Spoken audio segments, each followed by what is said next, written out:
In the name of the Lord, Jesus, napakabuti ng ating Panginoon. Tayo ay babasa na, mga kapatid, ng ating pong banal na kasulatan dito po sa aklat po ng Lucas. Amen. Chapter 11, verses 1 hanggang 4, mga kapatid. Sa aklat po ng Lucas, kabanata 11, unang talata hanggang ika-4, mga kapatid. Sabi dito sa Tagalog, at nangyari nang siya'y nananalangin sa isang dako, nang siya'y matapos ang ating Panginoon yan, ay sinabi sa kanya ng isa sa kanyang mga alagad, Panginoon, turuan mo kaming manalangin. Nagaya naman ni Juan na nagturo sa kanyang mga alagad. 2, at sinabing niya sa kanila, pagka kayo'y nagsipanalangin, inyong sabihin, Ama, sambahin nawa ang pangalan mo, dumating nawa ang kaharian mo, ibigay mo sa amin araw-araw ang aming pang-araw-araw na kakanin, at ipatawad mo sa amin ang aming mga kasalanan, sapagkat aming pinatawad naman ang bawat may utang sa amin, at huwag mo kaming ihatid sa tukso. Amen. Isa pang talata, mga kapatid, dahil dalawang record sa Biblia, ang Lord's Prayer, yan ay sa Book of Luke, tsaka Book of Matthew. So, Matthew chapter 6, verses 5 hanggang 13. So, sabi dito, at pagka kayo'y nagsidalangin, ay huwag kayong gaya ng mga mapag-imbabaw, sapagkat iniibig nila na magsidalangin ng patayo sa mga sinagoga at mga likuang daan upang sila'y makita ng mga tao. Katotohanang sinasabi ko sa inyo, tinanggap na nila sa kanila'y ganti, ang kanilang gantimpala, ibig sabihin dyan. Datapwat ikaw, pagka ikaw ay mananalangin, pumasok ka sa iyong silid, at kung mailapat mo na ang iyong pinto, ay manalangin ka sa iyong ama na nasa lihim, at ang iyong ama na nakakita sa lihim ay gagantihin ka. Ibig sabihin, gagantimpalaan ka. 7, at sa panalangin ninyo ay huwag ninyong gamitin ng walang kabuluhang paulit-ulit na gaya ng ginagawa ng mga hentil, sapagkat iniisip nila na dahil sa kanilang maraming kasasalita ay didinggin sila. Huwag nga kayong magsigaya sa kanila, sapagkat talastas ng inyong ama ang mga bagay na inyong kinakailangan bago nyo hingin sa Kanya. Salamat sa Panginoon. 9, magsidalangin nga kayo sa ganito. So, tinuruan sila, mga kapatid.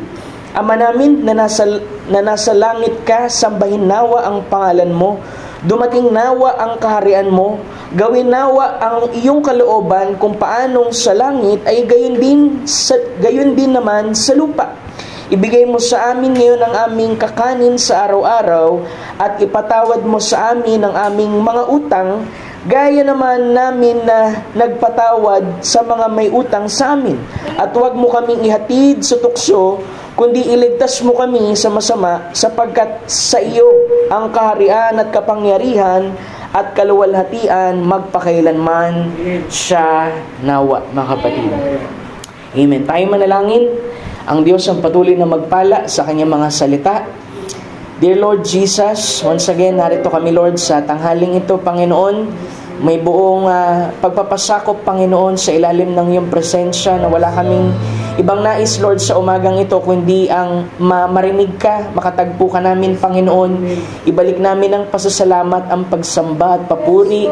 Anumang salita, Lord, na magtataas sa iyo, sa iyong pangalan, magtatanyag, Lord, sa iyong kaluwalhatian, ay marapat na mangyari, Lord, sa panalangin ito, O Diyos. Pagkat napakabuti mo, Lord, sa aming buhay, mula sa mga bagay na natural hanggang sa bagay na spiritual, Panginoon, ay patuloy ka, Lord, na nagpo-provide, gumagawa, kumikilos, Lord, nasa likuran, Panginoon, ng bawat sirkumstansya ng aming buhay. Kaya ikaw ang Diyos na soberanya, na nakakaalam sa lahat ng bagay, sa unahan at dulo ng aming buhay. Kaya Kami ay lubos na nagpapasalamat dahil mataas, Lord, ang iyong pag-iisip kaysa amin. Mas mataas ang daan mo kaysa sa amin. At kung kami lamang ay magtitiwala sa iyo sa umagang ito, Panginoon, ay mangyayari, Panginoon, ang bagay na aming inaasam, Panginoon. Higit, Panginoon, sa aming inaasam, kundi ang kalooban mo, Lord, na laging para sa aming ikabubuti at para sa ikalalago ng aming pananampalataya. Lord, bago pa man ang lahat, bago kami, Lord, patuloy, Panginoon, na pagbulayan at pagpirapirasuhin, Lord, ng mga tinapay ng buhay, patawarin mo kami, Lord, sa lahat ng aming mga pagkukulang, sa aming mga pagkakasala, ano man ang aming mga pagsalangsang, ano man ang aming, Lord, pagkakamali. Lord, patawarin mo kami, Lord, mula ulo hanggang paay, linisan mo kami, O Diyos, at ilapat mo, Lord, ang iyong pangako na ang sabi mo, if we confess our sins, you are faithful and just, Lord, to forgive us and to cleanse us, Lord, from all unrighteousness. Be gracious to us, O God. Maraming salamat, Panginoon, sa buong pag-iingat mo, Lord, sa buong sanlinggo. Salamat sa mga awit. Salamat, Lord, sa kalumbayan dahil nandun ang kaaliwan mo. Salamat, Panginoon, sa kakulangan namin dahil pinoprovide mo, Panginoon. Patuloy kang gumagawa, Lord. Bagamat kami, Panginoon, ay masumpungan mo, O Diyos, na nagkukulang, hindi ka pa rin nagkukulang sa amin. Kaya lalo kami, Lord, na nagnanais na lumapit sa iyo sa umagang ito at ibigay namin ang aming pinakamainam pagkat karapat dapat ka, Lord, sa lahat ng hain, Panginoon, na pinakamainam, Panginoon. Aming panalangin, ang aming awit, ang lahat-lahat sa amin. Anumang bagay, Panginoon, na malinis sa amin na itinabi mo, Panginoon, bayaan mong magamit namin, Lord, sa umagang ito at mailagay namin sa iyong paanan kung paanong ang babaeng yun, Panginoon, ay lumapit sa iyo ng minsan, Panginoon, pinunasan ng mga paa mo ng kanyang buhok, nilagyan niya ng ungguento at ibinalik ang kaluwalhatian sa iyo at siya'y pinatawad mo, Panginoon, sa lahat ng kanyang mga pagkukulang. Grant us, Lord, the grace that we need, Lord, sa mga oras na ito, Ama, pagkat umaasa lang kami, Panginoon, sa pagkilos mo at sa galaw, Panginoon, ng Espiritu Santo. Bless this word. May this be a blessing, Panginoon, at magpatatag, Lord, sa pananampalataya, Lord, ng iyong mga anak. Alam mo ang daing nila, alam mo ang kanilang mga petitions, Lord. Hindi ka Diyos, Panginoon, na walang pakinig. Ikaw ang Diyos, Panginoon, na laging bukas ang pakinig, Panginoon, sa iyong mga anak. Kaya dinggin mo, Lord, ang kanilang mga panalangin at ikaw, Panginoon, ang siyang maghayag ng iyong sarili, Lord, sa bawat puso, Panginoon, ng iyong mga anak. Cover us, Lord, with your Shekinah glory and speak to your children, Lord, as you speak to the children of the Israel. Ikaw ay Diyos na mahabagin, makupad sa pagkagalit. Mahaba, Panginoon, ang pasensya, Panginoon. Maraming salamat sa biyaya mo. Bayaan mo lang kami, Lord, na bumabad, Panginoon, sa presensya mo at sa pag-ibig mo. Nang sa ganun lalabas kami, Lord, sa dakong ito na malambot, naramdaman namin, Panginoon, ng mga kamay mo na umayakap sa amin, Panginoon, tumatanggap sa amin. Patuloy, Lord, ibinabalik kami, Panginoon, sa aming original na posisyon, Panginoon, sa iyo. Maraming salamat. Tinatagubili namin ang buong service. May you have preeminence, Lord. May your grace be with us. Have your way, Lord. Speak to us, Panginoon. Maraming salamat, O Diyos, sa inang binabalik po ang lahat ng papurit na salamat sa iyong dakilat matamis na pangalan, aming Panginoong Jesus. Amen and amen. Glory to God. Malayo na tayo makaupo, mga kapatid. Amen.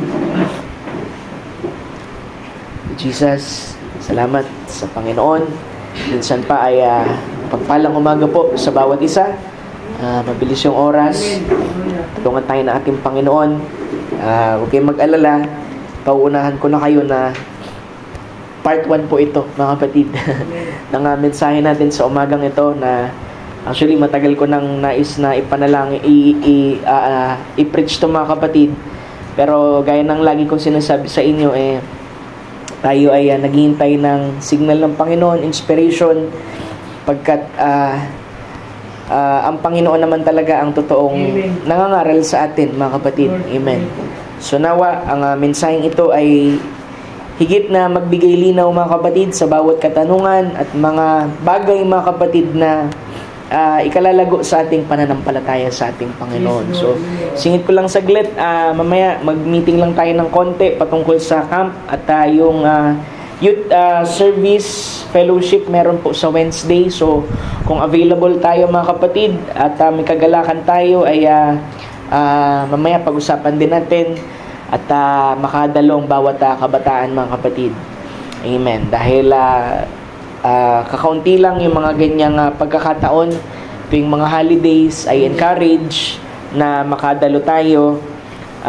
Pero kung talagang may work at lahat, so naunawaan naman natin yan mga kapatid. At kalooban ng ating Panginoon ang siyang masunod mga kapatid sa bawat isa mga kapatid. So umagang ito, nais kong mangusap, amen, sa mensaheng Lord, teach us to pray. Lord, teach us to pray part 1. At may subtitle ito mga kapatid na The Right Kind of Prayer. Amen. The right kind of prayer mga kapatid. So binasa natin yung dalawang record sa Biblia mga kapatid ng Lord's Prayer. Amen, di ba? Pagka naririnig natin yan, inisip natin, ako sa ano yan sa Catholic yan Hindi mga kapatid, sa Bible po ito, mga kapatid. Ang Panginoon ang siyang nagturo, mga kapatid, kung paano tayo mananalangin, ibig sabihin ay kung paano tayo mangusap sa ating Panginoon.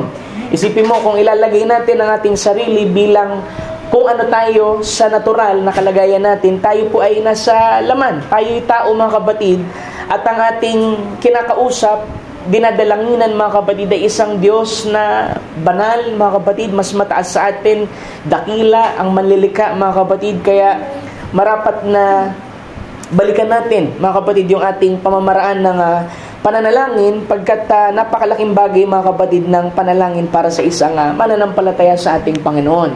Amen. Kung maalala ninyo, minsan nagsabi ako dito na ang sabi ng Biblia, pray without ceasing. Walang patid. Pastor, mangyayari ba yun na mananalangin tayo na walang patid? Meron pa kaming mga natural na buhay at gagawin at lahat.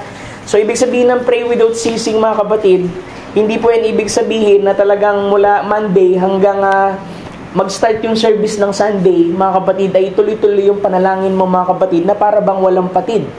Amen. Kasi may mga experience tayo mga kapatid na minsan ang panalangin ay parang nagiging isang malaking obligasyon. Amen. Diba? Na pastor, paano ko ba ma-reconcile ito? Kasi parang napakahirap para sa akin ang manalangin. Parang napakahirap umugpong sa presensya ng Panginoon. Actually, sinabi na yan mga kapatid ng message na darating talaga ang time na magiging mahirap na para sa tao mga kapatid ang manalangin dahil unti-unti mga kapatid ay aalisin na ng Panginoon yung kanyang biyaya once na mapuno na ang saro ng kasalanan ng hintil at bababa mga kapatid ng paghatol. At hindi lamang tayo mga kapatid bilang isang mananampalataya ang unang nag-struggle dyan, diba?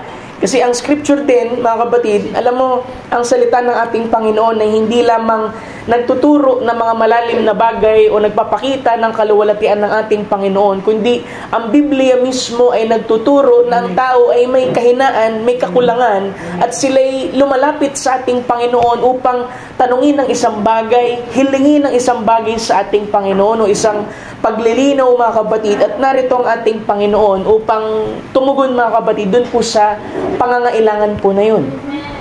Balikan natin yung Luke chapter 11 verse 1, sabi doon ay nang mangyari nang siya'y nananalangin ng ating Panginoong Jesucristo sa isang dako. Mamaya babalikan natin yan kasi merong tatlong bagay na dapat mga kapatid na malaman natin kung paano ba tayo mananalangin, kasi mahalaga dyan yung tatlo, yung place, yung privacy, saka po yung privilege. Mamaya pag-uusapan natin mga kapatid. Sabi dyan, ay nanalangin siya sa isang dako at nang matapos ay sinabi sa kanya ng isa sa kanyang mga alagad, Panginoon, turuan mo kaming manalangin gaya naman ni Juan na nagturo sa kanyang mga alagad.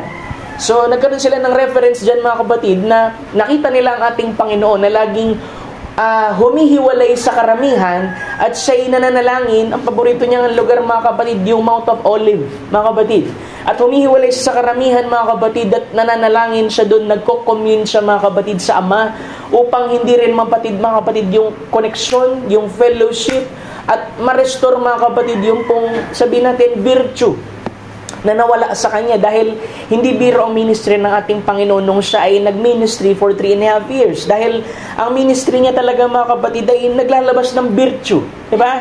Sa tuwing mangangaral siya, sa tuwing meron siyang pagagalingin, ay merong lakas na lumalabas mula sa kanya. At bilang tao, sa katawan na yun, sa anyo, ay nangihina siya. At doon natin rin mismo makikita at ma-identify ang ating sarili. Meron talagang frailty, mga kapatid, ang tao. Meron talagang kahinaan ng tao. Sabi nga, mga kapatid, ng message, the prayer, mga kapatid, ito po ang magpoprotekta sa atin upang ang bagay ng sanlibutan ay hindi rin po makapasok sa atin. Pangalawa, sabi niya, prayer is the keynote. Ibig sabihin ng keynote, mga kapatid, isa sa pinakamahalaga na parte, mga kapatid, ng Christian walk. Amen. At sabi niya, that's where we fail, friends. So, alam niyo, mga kapatid, ang messenger, hindi lamang siya basta nagsasalita ng bagay. Tatandaan natin, ang prophet is a seer. So nakikita niya ang lahat ng bagay, yung mga umpisa hanggang dulo. So marahil nakikita niya rin, mga kapatid, na dito talaga nag-fail madalas, mga kapatid, ang mga Kristiyano. Diba? Kasi iniisip ng iba, alam mo kasi baka mamaya naririndi na siguro ang Panginoon sa aking panalangin. Sabi doon, you can laugh too much, you can sleep too much, you can do all things too much, pero you cannot pray too much. Dahil lahat yan, mga kapatid, ay tinatanggap ng ating Panginoon. Pero kailangan lang, mga kapatid, nating tingnan paano ba tayo manalangin. Kasi sila, disipulo sila ng ating Panginoon, kasama sila for 3.5 years, pero nagtanong din sila, mga kapatid, sa ating Panginoon ay paano ba manalangin? Turuan mo kaming manalangin. 'Di ba? Kung pag-iisipan mo maigi, merong aklat ng awit, 'di ba? Na pwede nating maging reference ng mga panalangin sa ating Panginoon. Kasi unang-una, when you say pray, mga kapatid, pag nananalangin tayo, hindi lamang tayo basta nananalangin kung ano lang inaisip natin at lahat. The more, mga kapatid, na scriptural yung ating panalangin sa ating Panginoon, ay mas madali, mga kapatid, na ito'y nakakarating sa ating Panginoon. Pagkat hindi niya pwedeng tanggihan, mga kapatid, yung kanyang sariling salita.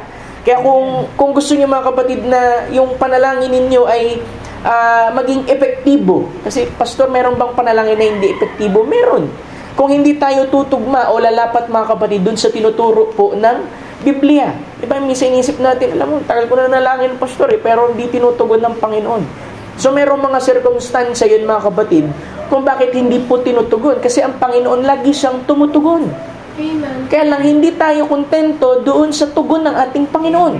O kaya naman, sa kalagitnaan ng pananalangin, kung kailan malapit na yung pagtugon, ay humihinto tayo. May mga pagkakataon naman, pastor, kasi hindi ko alam paano ba talaga manalangin? Ano ba talaga yung dapat na sabihin? Amen.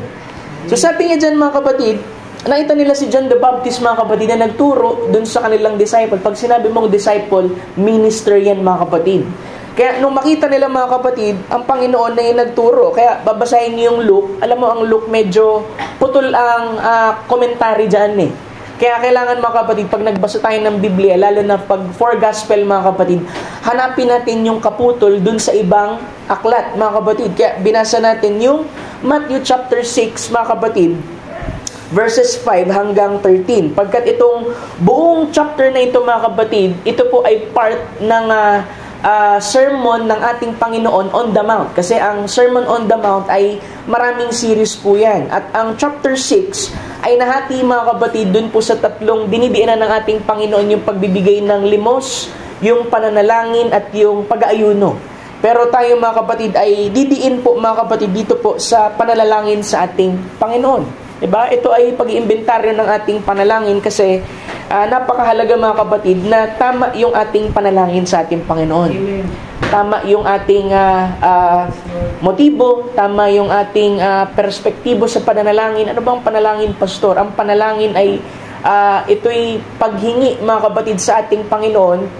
Maraming pagkakataon, ito'y tinatawag na petition. At ito rin ay supplication. Anong pinagkaiba nun, pastor?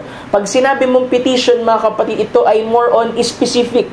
Meron kang petition, meron kang hinihiling sa ating Panginoon.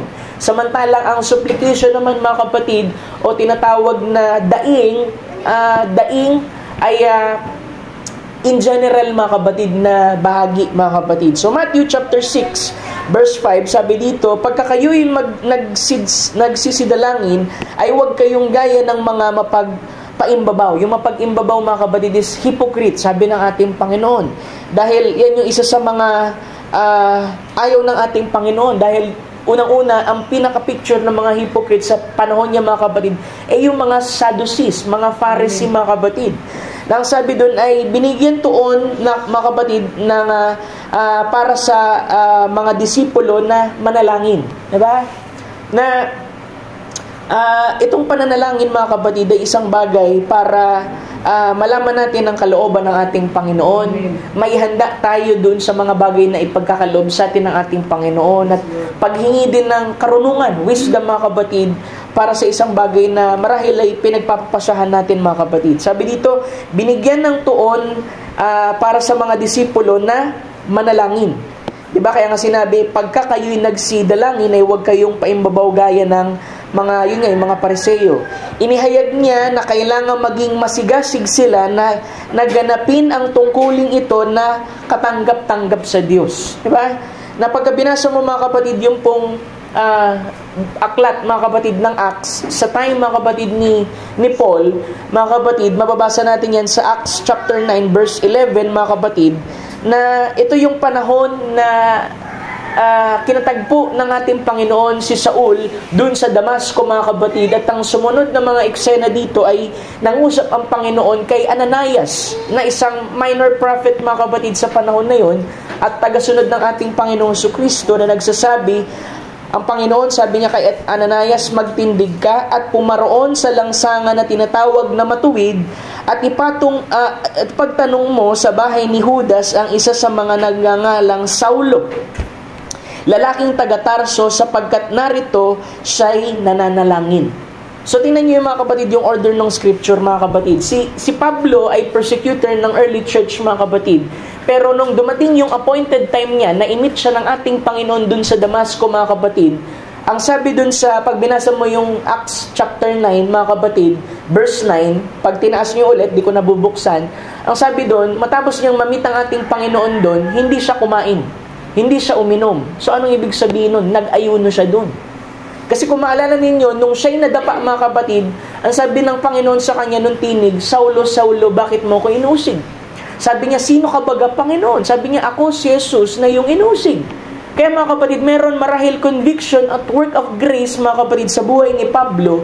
Kaya pagdating dun sa verse 9, mga kapatid, ang sabi, hindi siya kumain, hindi siya uminom. Hindi man natin nababasa ito, but read between the lines, I believe nanalangin siya. Pagdating dun sa 11, sabi dito, behold, he prayed. Nang sabi dun, mga kapatid, nanalangin siya. Pastor, Pablo ay isang Pariseo. Diba? Isang Benhamita na marunong din naman manalangin. Pero ang sabi sa scripture, dito lang, mga kapatid, na naging katanggap-tanggap sa ating Panginoon, na kumbaga nung na-meet siya ng ating Panginoon, merong nangyari sa kanya at nanalangin siya, mga kapatid. Ang sabi ng Panginoon, tumayo ka, Ananias, puntahan mo itong taong ito doon sa bahay na tinatawag na ganito, at siya'y nananalangin. Pag sinabi mo kasing behold, he prayed, mga kapatid, ito'y patuloy. Ibig sabihin, merong desire ito si Pablo, mga kapatid, at ito'y kinatagpo ng ating Panginoon. Kaya matapos, mga kapatid, na ang biyaya ay maganap sa loob niya, ay doon lamang masasabi na nanalangin siya. Kaya nga, mga kapatid, minsan meron tayong pagtatanong din sa iba, na bakit yung iba, pastor, sincere naman sila sa ibang mga church, ganito, ganyan, pero ba't parang hindi pareho ng pakipag-deal ng Panginoon dun sa mga taong yun sa atin? Kasi, mga kapatid, totoo, merong katanggap-tanggap na panalangin.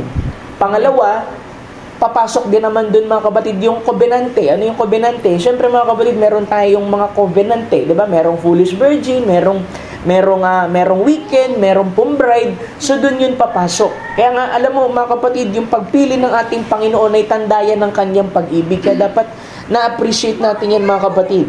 Nang sabi doon, ang pagbigkas ng panalangin at pagbubuhos ng puso sa harapan ng Diyos ay magkaibang bagay. Sabi, yung pananalangin tsaka pagbubuhos ng puso sa harapan ng ating Panginoon ay magkaiba daw. Na yung pagsasabi ng panalangin, saying a prayer, na walang puso, na wala talagang totoong mga nilalaman ito, mga kapatid, hindi yan katanggap-tanggap sa ating Panginoon. Dahil ang totoong tinatanggap niya, mga kapatid, ay yung panalangin, mga kapatid, na nanggagaling doon sa puso. Kaya kung minsan, mga kapatid, may mga panalangin tayo na hinahirapan tayong bigkasin.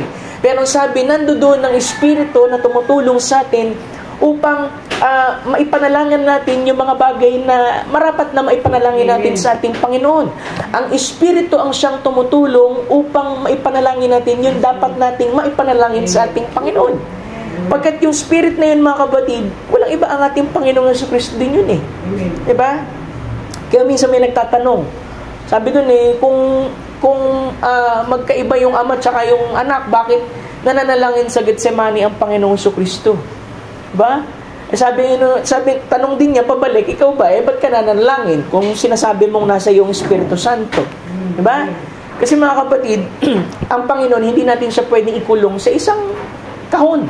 Diba? Siya hindi limitado, mga kapatid, sa panahon, sa space, mga kapatid. Siya omnipresent. Siya nandoon sa lahat ng dako, maging sa atin, mga kapatid.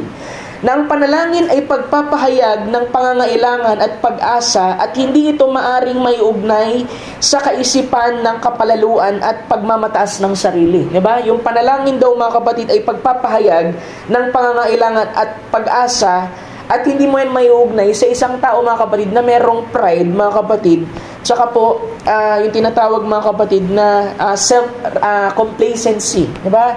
Yung dalawang bagay na yan, mga kapatid, kapag meron ang taong yan, mga kapatid, yung pride, tsaka self-complacency, pagiging kampante or sufficient, mga kapatid, alam mo, mga kapatid, kahit Christian pa tayo, pagka dumating yung dalawang bagay na yan, mga kapatid, talagang mahirapan kang manalangin sa ating Panginoon. Kasi sisikapin mo rin naman out of frustration, mga kapatid, na gawin yung buhay ng isang Kristiyano, mga kapatid, sa sarili mong pamamaraan. Pero ang sabi doon, it is God's desire for you to be a Christian. Ang Diyos ang unang nag-desire niyan. At siya rin ang gagawa ng paraan, mga kapatid, upang mangyari, mga kapatid, ang anumang bagay o plano o programa ng Diyos sa buhay ng bawat mananampalataya na tinawag niya. Kaya nga mahalaga, mga kapatid, hindi rin maputol itong ugnayan ng pananalangin sa ating Panginoon. Diba? Isipin mo, pag naputol ka ng panalangin, mga kapatid, talagang meron kung anong mangyayari sa'yo na kakaiba. Diba?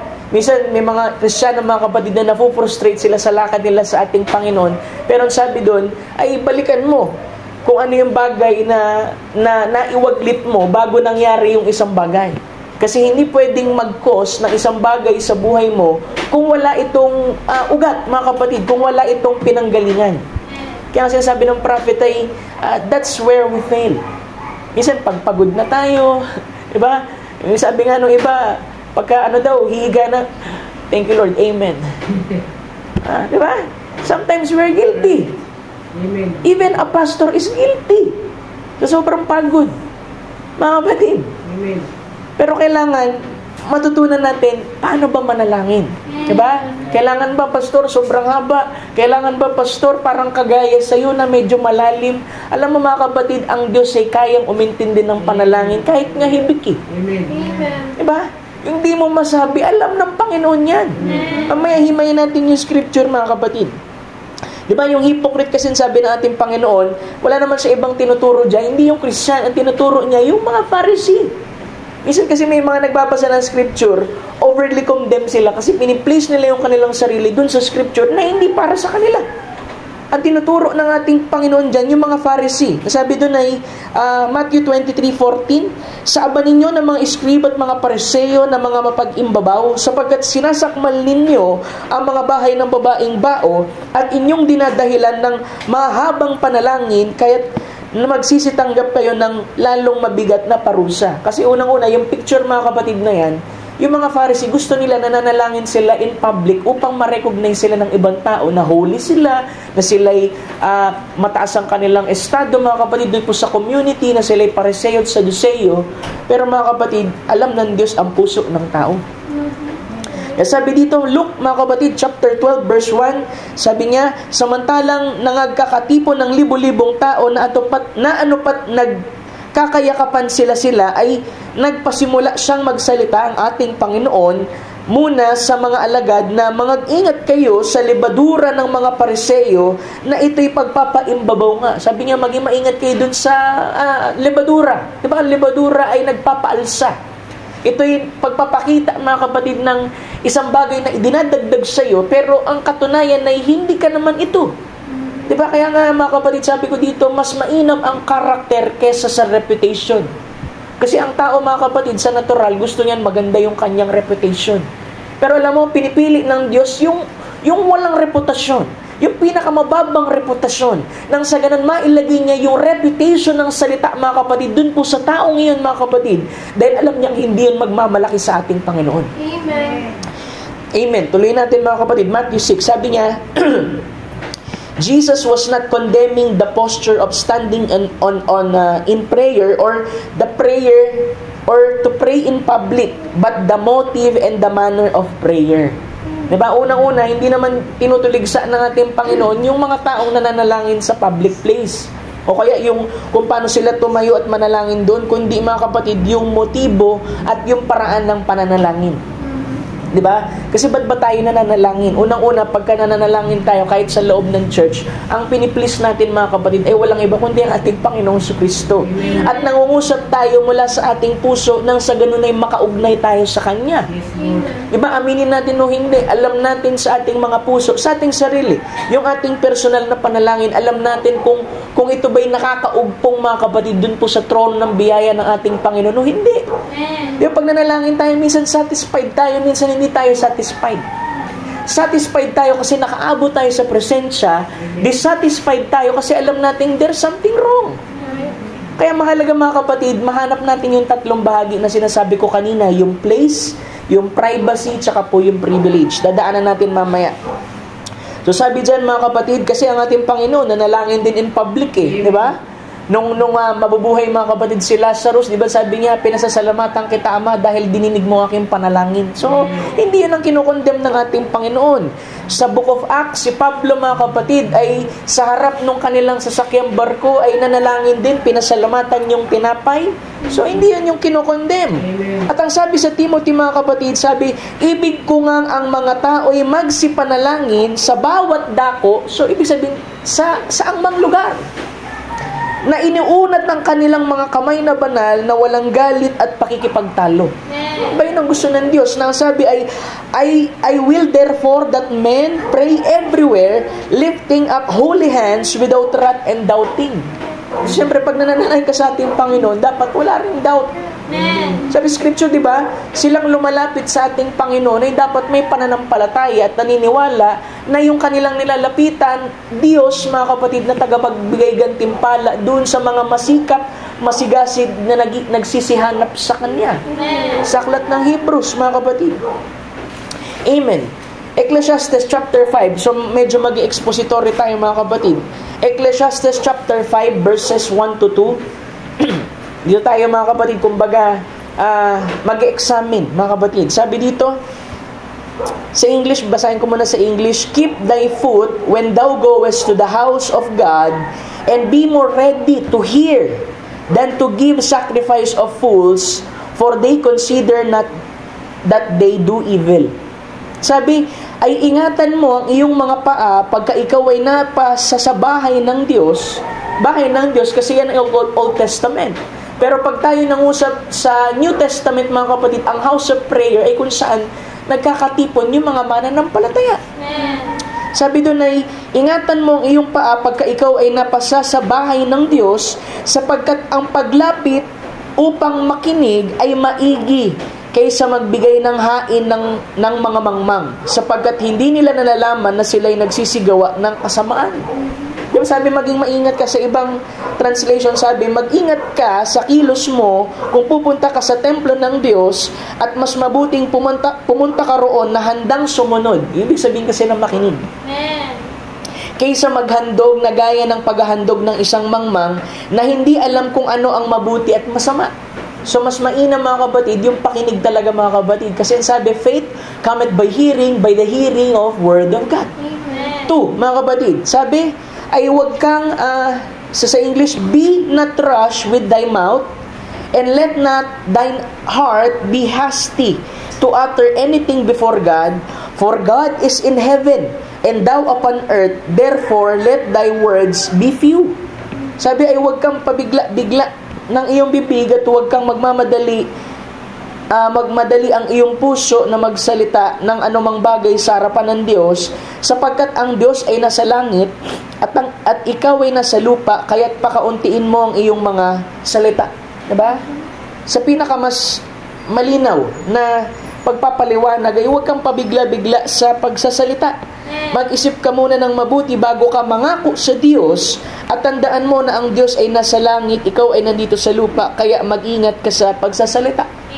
Ito'y tumutukoy sa pananalangin at sa pagbibigay ng vow.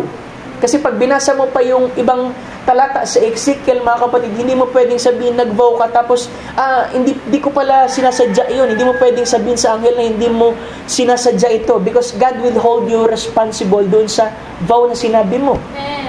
At maging doon, mga kapatid, sa panalangin, mga kapatid natin. Kaya alam mo, pagka bago kang Kristiyano, tapos nabigyan ka ng pagkakataon na makapanalangin, diba? Experience natin yan eh. Diba? Pag ikaw pinag-pray, diba? Nagmamadali ka eh, kasi hindi mo alam talaga kung ano yung gusto mo talagang ipanalangin. Kaya kung minsan may mga nasasabi ka na dapat hindi mo ito nasasabi, pero dahil kinakabahan ka at hindi mo alam ang gagawin mo, nakakapagsalita ka, mga kapatid, ng mga bagay na hindi naman kailangan ng Diyos yun eh, mga kapatid, yung mga bagay na yun. Pero pagka habang bumubulang ka sa ating Panginoon at ikaw ay nandun sa Kanyang presensya at nananalangin at ikakalma mong yung puso at mananalangin ka, mga kapatid, meron kung anong banayad, mga kapatid, ng Espiritu na nag-a-assist sa'yo para ipanalangin mo yung dapat mong ipanalangin sa ating Panginoon. Alam mo, kahit si Brother Branham sabi niya, alam mo, nung nagpapasimula ako, kung manalangin ako, parang halos malalagutan na ako ng hininga. Pero sabi niya, habang tumatanda ka sa Christian experience mo, ay mas nagiging malumanay ka na. Kasi ang hinahanap mo, mga kapatid, is not to please men o ano pa man, kundi ang hinahanap mo ang presensya ng ating Panginoon. Amen. Yung marinig ka niya, yung maramdaman mo siya at maramdaman ka niya, mga kapatid. Amen. Tuloy pa natin, mga kapatid. Sabi doon, the Lord commend the virtue of sincerity and instructs us to right manner of praying to God. So dito, mga kapatid, sa Matthew 6, chapter 6, mga kapatid, sabi niya, datapwat, pagka ikaw ay mananalangin, pumasok ka sa iyong silid, at kung mailapat mo na ang pinto, ay manalangin ka sa iyong ama na nasa lihim, at ang iyong ama naman na nakakita sa lihim ay gagantihin ka. Ibig sabihin, gagantimpalaan ka. Kasi ang sabi doon, mga kapatid, na kung paano, mga kapatid, natin pinapakita yung ating panalangin, mga kapatid, dito. Yung 6, hindi po yan, pag binasa natin yung 5, balikan ko yung 5, mga kapatid, para lang makita ninyo ibig kong sabihin.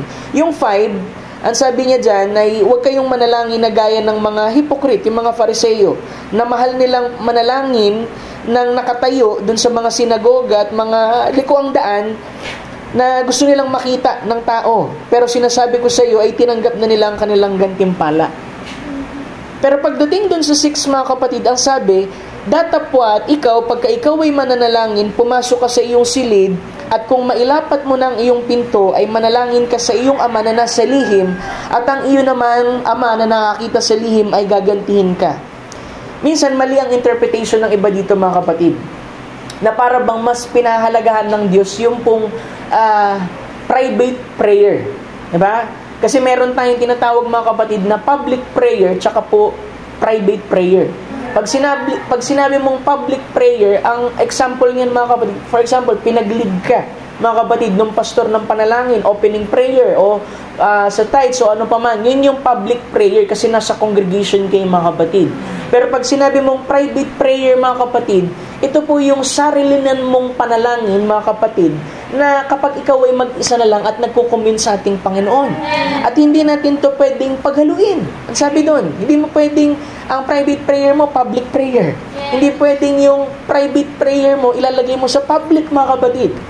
Na sinasabi lamang dito, mga kapatid, na nagbibigay ng paglalarawan ng ating Panginoon kung paano manalangin. Amen. Ang tinuturo niya dito, mga kapatid, ay kung paano ka manalangin in private, ay gayon din dapat ang espiritu mo, ang uri, mga kapatid, ng pananalangin mo. Ibig sabihin yung sincerity. Pag tumayo ka sa mga dakong daan, may papanalangin ka, opening prayer, dapat yung spirit na daladala mo at yung manner ng pananalangin mo ay para bang Kung paano ka manalangin ng in private, yung uri ng Espiritu, na hindi mo iniisip yung ibang tao, ang kinocommune mong ating Panginoong Jesucristo. Amen. Diba? Sabi niya, Amen. Sabi niya dito ay hindi pinagbabawal ang pampublikong pananalangin kung ang personal na panalangin sa publiko. Diba? Magkaiba kasi yun eh. Diba? Minsan may panalangin tayo, dapat private prayer mo yun. Tanging ang Diyos dapat ang nakakaalam nun. At hindi mo siya ilalagay dun sa public prayer mo. Diba? Kaya natawa ko dun sa isang pastor eh. Sabi niya, alam mo, pastor, nung minsan nakaranas ako, merong isang brother pinag-pray na ipag-pray lang yung pagkain. Umabot ng 30 minutes. Kasi pinag-pray pa yung mga pastor dun daw sa ibang bansa, yung mga leader daw. Kaya mga kapatid, alam mo, merong ganitong scripture na, Lord, teach us to pray. Para mahit natin mga kapatid, yung tamang channel sa ating Panginoon upang matugunan din yung ating pangailangan. Huwag niyo ako ma-misinterpret na hindi alam ng Diyos yung ating puso. Alam niya yan. Pero mga kapatid, iba pa rin mga kapatid, pagka sinasabi mo mga kapatid sa ating Panginoon, yung pangangailangan mo, yung mga tamang salita mga kapatid, na unang-una sa prayer mga kapatid, syempre unang-una dyan, adoration eh. Pagsamba sa ating Panginoon.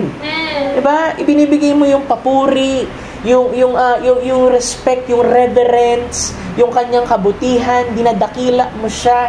May dadaanan natin yung iba pa mga kapatid. Amen. Sabi niya, we must not take it literally. Yung sinasabi dito sa 6, na public prayer yung pinag-uusapan, tapos bigla lumipat sa private, pero ang punto ng Panginoon lamang dyan, ay dapat gampanan natin ang tungkulin ng may eksaktong parehong espiritu ng kapakumbabaan at katapatan na parang tayo ay nag-iisa na nasa pribadong panalangin.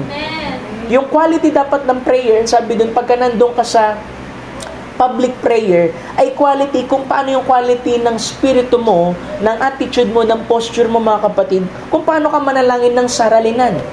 Kasi dun sa 5, ang gusto talaga nila mga kapatid, recognition sa tao. Pero alam mo, pagka private prayer, pag ikaw na lang mag-isa, di ba, ang recognition na gusto mong matanggap, yung presensya ng Panginoon. Yun siya mismo, yung makaabot ka mga kapatid, na para bang naglalakad ka sa ulap. Diba? Yun yung sabi dun eh, na kapag ka nanalangin ka at para ka naglalakad sa ulap, that's the sign. Na nahit mo yung tamang channel sa ating Panginoon. Naabot mo yung kanyang trono, nakaugpong ka sa ating Panginoon. At tutugon siya mga kapatid. Kasi itinuro niya, Luke tsaka Matthew, kung paano ang tamang panalangin. Kasi sabi niya, ang pagpasok sa silid at pagsasara ng pinto ay isang paraan ng pagsasabi na paglalarawan niya na iwasan mo na iyong isipin ng lahat ng mga kaisipan tungkol sa mga tao at magkaroon ka ng paggalang sa Diyos lamang. Huwag kang mag-abala sa mga naroroon. Ang tuon mo ay sa Kanya na hindi nakikita. Diba sabi doon, ang tuon mo doon sa hindi nakikita. Diba sabi, pray to your Father na see it you in secret. Diba? Sabi doon, private prayer, mga kapatid, ay kinakailangan yung 3 bagay, yung sinasabi ko. Diba? Para mabago natin yung quality, mga kapatid, ng ating pananalangin. Kasi maging ito, mga kapatid, ay malaking tulong din sa akin, mga kapatid. Ako na nagsasabi rin sa inyo dahil sinasabi ko noong paman, bigyan nyo rin ako ng tsansa na ako rin mismo ay lumago, mga kapatid. Diba? Dahil ang pastor, hindi yan know-it-all. Hindi niya alam lahat. Pero habang sa mga kapatid ay lumalago sa ating Panginoon, sa salita ng ating Panginoon, meron siyang mga bagay mga kapatid na matututunan, sadyang itinuturo sa Kanya upang maituro niya rin mga kapatid dun sa Kanyang nasasakupan. Private prayer, meron 3 tayong bagay na dapat bigyan tuon mga kapatid. So unang-una yung place. Diba? Actually, alam niyo naman yan eh. Diba? Na pag nananalangin kayo, kailangan hahanap talaga kayo mga kapatid, private prayer, ng isang lugar na talagang doon kayo mananalangin. Kasi kahit nga sa loob ng tahanan, kahit sabi mo, siguro pare-pareho naman kayong Kristiyano, minsan may mga pagkakataon, awkward ka manalangin na nandiyan sila. May mga pagkakataon talaga mga kapatid na kailangan manalangin ka na ikaw lang talagang mag-isa. Na ikaw lang makakarinig ng panalangin mo, ikaw at ang ating Panginoon. Kasi iba ang quality, mga kapatid, ng private prayer, mga kapatid. Sabi doon, yung closet, sabi doon, enter into your secret closet. Pastor, wala kaming, literal ba yun? Na kailangan sa closet kami, wala kaming cabinet, pastor. Pero may kita mo, sa Tagalog, mga kapatid, sabi doon, silid. Kasi nga yung closet, Old English, mga kapatid, King James yan. Pero sa Greek, ginagamit din, mga kapatid, ang word na closet sa word na secret chamber. So sabi doon, God knows how easily our thought wander away from Him. Kaya kailangan natin ng isang lugar. Kasi ang isip natin, mga kapatid, alam ng Diyos, napakabilis niyan, mga kapatid, na lumipad. Na tumuon kung saan-saan. Di ba minsan, pagka pinipilit mong manalangin, gusto mong manalangin, kaya lang may mga nagkakaraoke at lahat, hindi mo talaga magagawang makapanalangin. Kasi may istorbo ka, tatakbo yung isip mo at lahat, mga kapatid. Pero sabi doon, kailangan meron ka talagang lugar. Christ, when having a private prayer, He withdrew from the crowd and pray in the mountain alone. So yun yung example ng ating Panginoon Jesucristo. Si Daniel, sabi doon, close his windows of his room when praying. Di ba? Alam naman na siya lang ang nag-iisang Hebreo doon sa Babylonia, pero pag nananalangin siya, sinasarado niya, mga kapatid, yung bintana. Sabi doon, mga kapatid, pumasok ka sa iyong silid, sabi doon na pagpasok mo doon sa closet mo, not just to be silent or secluded, pag sinabi mong secluded, liblib. Pag sinabi mong place, hindi lamang basta tahimik na lugar, hindi lamang liblib na lugar, kundi isang itinakdang lugar, mga kapatid, ng pananalangin mo. Amen. Diba? Ako, mga kapatid, dati, ang secret prayer ko, mga kapatid, room ko, CR. Mga kapatid, nakatayo ako dun, mga kapatid, minsan 30 minutes to 1 hour, kaya paglabas ko, hilo-hilo ko, mga kapatid. At meron tayong lugar, mga kapatid, na dapat nating, kumbaga parang ganito, meron tayong lugar na dapat i-consecrate, na kung saan doon natin imimit ang ating Panginoon. Pastor, scriptural ba yan? Eh si Adam nga, tsaka si Eve. Sabi doon, in the cool evening ay pumupunta sila sa isang spot kung saan ang Panginoon ay dumarating doon. Ibig sabihin, meron talaga dapat tayong nakalaan na dako, mga kapatid. Amen. Diba? Diba? Yung closet, secret chamber, gaya ng sabi ko, Isaiah 26:20, come my people, enter thou into thy chambers, and shut thy doors about thee. Diba? Yun yung sinasabi, yung closet, chambers, yun, mga kapatid. At isa sa mga example ng closet, pag sinabi mong closet, sarado talaga yan. Kaya ngayon silid, i-ano mo pa yung pinto diba? Isasarado mo pa. Ano yung pinaka-example ng closet, pastor? Alam mo yung part ng tabernacle? Yung tabernacle ng Diyos, mga kapatid, yung pong merong outer court, inner court, tsaka po holy place. Nang sabi dun, mga kapatid, sa Biblia, pagka pumapasok si Moses, mga kapatid, dun sa tabernacle, sa tolda, mga kapatid, para makipag-usap sa ating Panginoon, naririnig niya ang boses na nakikipag-usap sa kanya galing sa gitna ng dalawang kerubin sa ibabaw ng takip ng kaban ng patotoo. Doon nakikipag-usap ang Panginoon kay Moses. Diba? Doon po sa outer court, sa sanctuary, tsaka holies of holies, ang sabi doon, ang pinaka-type din sa Biblia ng closet ay yung holies of holies. Kasi ang holies of holies, mga kapatid, wala yung pinto tsaka bintana. Meron lang yan, mga kapatid, yung pong veil, nagawa, mga kapatid, sa balat po ng pokak, yung badger skin, na 5 inches ang kapal. Kaya ang sabi, pagka pumasok ka doon, yung high priest, mga kapatid, pag bumagsak yung kortina, wala kang maririnig na ingay. Ganon din, mga kapatid, ang tipo, mga kapatid, ng secret closet. Kasi kung saan, mga kapatid, nandoon yung Ark of Covenant, doon din bumababa ang presensya ng ating Panginoon at nakikipag-usap, mga kapatid, kay Moses. Tipo rin, kung paano ang isang mananampalataya ay pumupunta sa kanyang isang lugar, isang secret chamber, isang closet, mga kapatid, kung saan walang pinto, walang anumang butas, walang anumang ingay, ikaw lang at ang ating Panginoon. At dumarating ang ating Panginoon. Ang sabi doon ay bumababa siya, mga kapatid, doon po sa mercy seat at nakikipag-usap, mga kapatid, kay Moses. 10 yan, pastor, sa Biblia. Numbers 7 verse 89, mga kapatid. Mababasa niyo yan, mga kapatid, na yun yung naging experience, mga kapatid, ni Moses dyan. Kaya naman, ang banal na silid, holy closet ay kung saan ang tao ay nakikipag-usap sa Diyos at ang Diyos ay nakikipag-usap sa kanya. Because prayer, mga kapatid, is to commune. Ibig sabihin ng commune, to talk to. Ikaw ay nakikipag-usap sa Diyos at ang Diyos ay nakikipag-usap sa iyo. Diba? Amen. Pangalawa, mga kapatid, is yung privacy o yung tinatawag, mga kapatid, na lihim o lihim na dako na saralinan. Merong dalawang bahagi yan, mga kapatid, na una, sabi doon ay when thou has shut the door, kung mailapat mo ng pinto. Pangalawa ay manalangin ka sa iyong Ama na nasa lihim. Yung ibig sabihin, mga kapatid po, kung mailapat mo ng iyong pinto, nagpapahiwatig yan ng pangangailangan para sa pag-iisa at katahimikan na lumayo mula sa lahat ng tanawin, tunog at maaring makagambala at makapagwala ng atensyon mo. Kaya nga, dalawa yan eh. Nasabi doon, pag nailapat mo na yung pinto na isarado mo na, ay manalangin ka na sa iyong Ama na nasa lihim. Ibig sabihin naman nun, ay nangangahulugan makipag-isa ka sa Diyos, pumasok ka sa lihim na lugar ng kataas-taasan. Ano yun? Psalms chapter 91, di ba? He that dwells in the secret place of Most High shall abide under the shadows of Almighty. Ang sabi doon ay, yun ay pananalangin sa Panginoon. Amen. Nangangahulugan mapag-isa ka sa Diyos at pumasok sa lihim na lugar na kataas-taasan at makipag-usap at makipag-ugnayan sa Kanya sa kabanal-banalang lugar. Diba?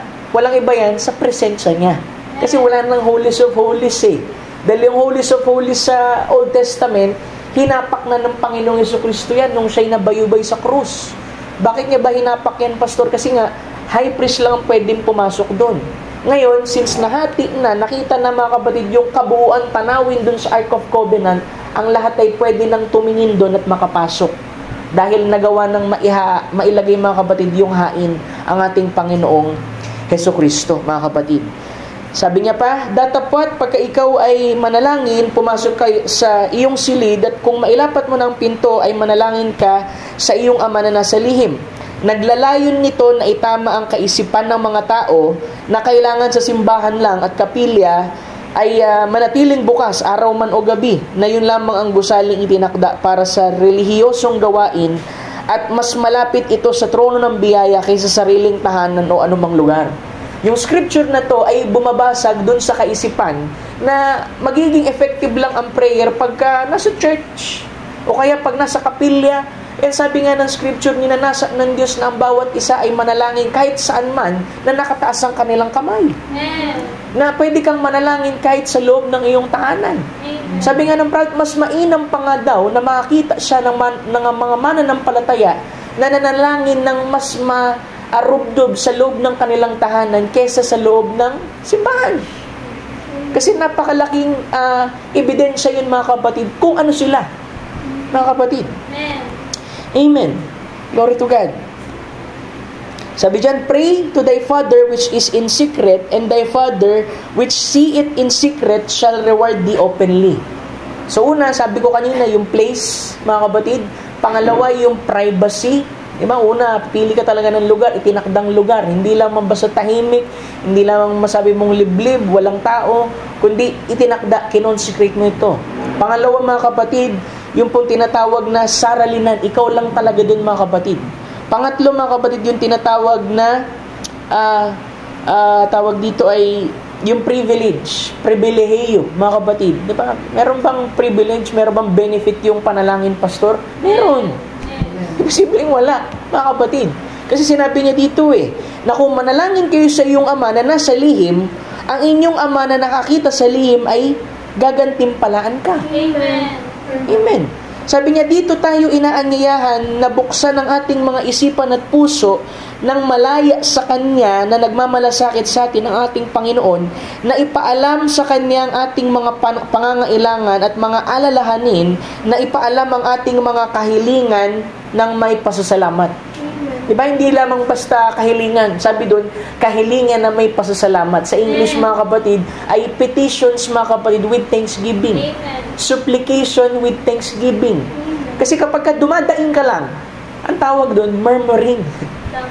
Diba? Iba yung attitude ng isang mananampalataya na dumadaing sa Panginoon pero merong pasasalamat doon sa dulo. Amen. Diba, hindi ko sinasabi dito na huwag kayong manalangin na parang, kasi pastor talagang desperate na ako. Alam mo, minsan ang prayer, nasa desperation, minsan yun yung tamang nakakahit mga kapatid sa channel ng Panginoon. Kasi wala na siyang option eh. Wala na siyang pupuntahan, wala na siyang lalapitan, tanging ang Panginoon na lamang ang pag-asa niya. Kaya yung Espiritu ay tutulong mga kapatid upang masambit niya yung mga tamang salita, tamang panalangin sa ating Panginoon. Sabi doon ay huwag kayong mga balisa sa anumang bagay, Philippians chapter 4 verse 6, kundi sa lahat ng bagay sa pamamagitan ng panalangin, sabi dyan, at daing na may pasasalamat ay ipakilala ninyo ang inyong mga kahilingan sa Diyos.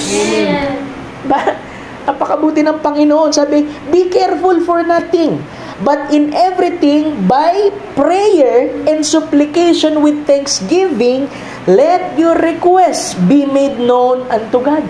Amen. Diba?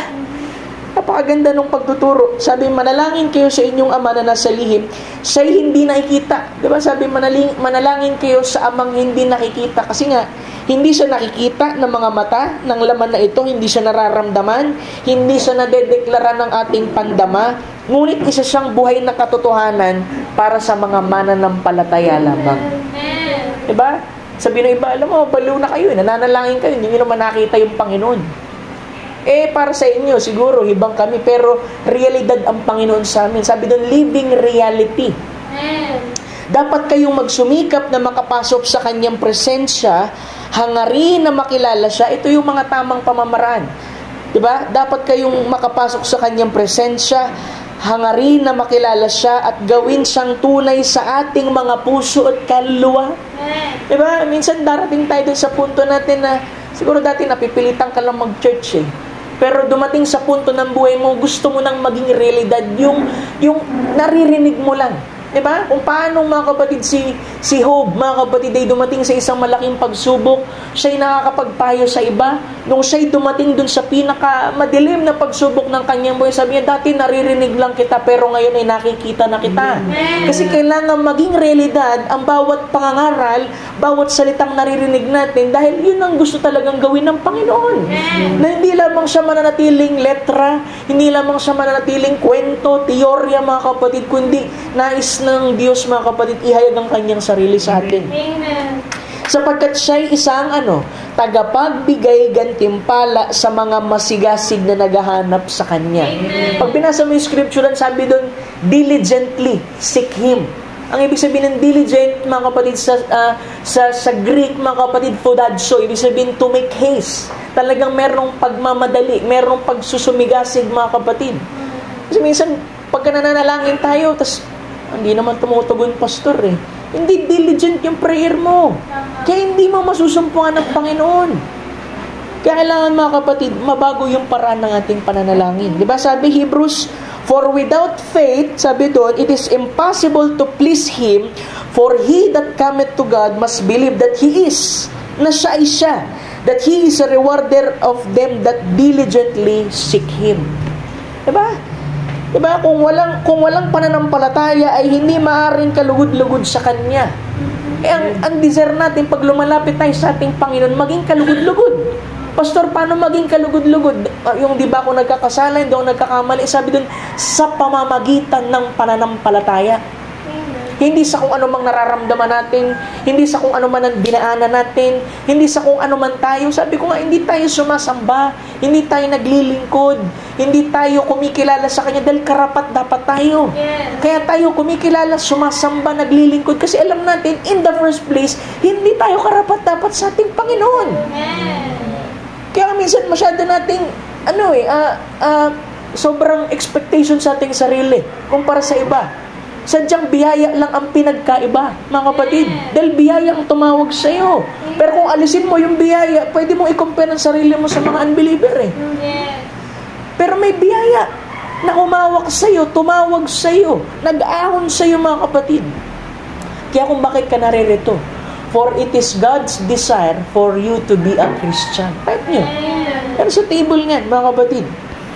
Amen. Upang magawa ito, yung ganyang karapat-dapat na panalangin, sabi ay upang magawa ito ay pagkatapos na pumasok sa silid at bago mag-alay ng anumang kahilingan. So tandaan nyo ito maigi mga kapatid. Para magawa mga kapatid yan, pag pumasok na tayo sa silid, bago tayo mag-alay ng anumang kahilingan, kailangan nating bulayin ang kamanghamanghang kasakdalan ng Diyos. Kaya kung minsan, dry yung prayer, kasi dumidiretso ka kagad eh. Wala mo ng pagbubulay-bulay. Diba? Pero alam mo mga kapatid, pag tumatama yung tamang inspirasyon, hindi mo kailangan pilitin yung isang panalangin, kusang dadalo yung Espiritu Santo mga kapatid, at makakapanalangin ka na para ka naglalakad sa ulap. Diba? Sometimes, inspiration lang eh. Diba? Kasi mga kapatid, itong senses natin, itong pag-iisip natin, napakadali nitong mag-stray away. Ibig sabihin, madaling mamatuon sa ibang bagay. Diba? Lahat, kailangan talaga magkaroon tayo ng discernment mga kapatid. Kasi ginagawa ng kaaway lahat mga kapatid para talaga mawala yung ating tuon mga kapatid sa mga bagay na pinakamahalaga sa buhay na to. Sabi doon, bago mo gawin yun, after mo nandun ka na sa silid, bago ka mag-alay ng anumang kahilingan, petition mga kapatid, ang sabi doon, bulayin muna ang kamanghamanghang kasakdalan ng Diyos, bulayin ang kanyang banal na katangian, yung kanyang mga attributes, yung kanyang pagiging redeemer, yung kanyang pagiging savior, yung kanyang pagiging healer. Ewan ko lang kung di ka ma-inspired. Sa dami ng ginawa ng Panginoon sa buhay mo. Pinagaling ka ng Panginoon, niligtas ka ng ating Panginoon, pinatawad ka ng ating Panginoon, nilinisan ka ng ating Panginoon, binigyan ka ng Espiritu Santo. Hindi ba maglalagay sa iyo sa isang inspirasyon? Hallelujah. Sabi doon ay manatili sa Kanya na hindi malarawan na kabanalan, His holiness, the beauty of His holiness, bulayin ang Kanyang walang hanggang kapangyarihan, bulayin ang Kanyang hindi nagbabagong katapatan. Hallelujah. Bulayin ang Kanyang walang hanggang awa, at higit sa lahat, magalak ka sa katotohanan na Siya ang ating Ama. Amen. Walang ama na magtataboy ng kanyang sariling anak. Kaya naalala nyo nung scripture natin nung nakaraang linggo, di ba? Kaya nga, you are no more slaves. You are sons and daughters. Na pinadala niya yung espiritu ng anak sa inyong mga puso na sumisigaw, Abba, Father. Kasi meron kayong tatay. Nando doon mga kapatid. Mamaya, dadaanan natin yung panalangin. Sabi doon, they have received their reward. Ano pong ibig sabihin yan, pastor?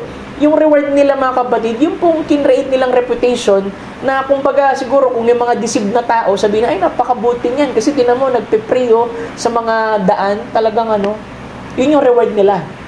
Diba? Kaya huwag kayong mainggit dun sa reward ng iba. Diba? Dati tanong ko yun sa Lord, diba, Lord, ito, gumagawa ng di tama, tapos ganyan. Tinanggap na nila yung gantimpala nila. Pero yung gantimpala mo, dun pa sa kabilang tabing. Amen. Diba? Mas maganda na mga kapatid, tumanggap ka ng gantimpala na hindi nakikita.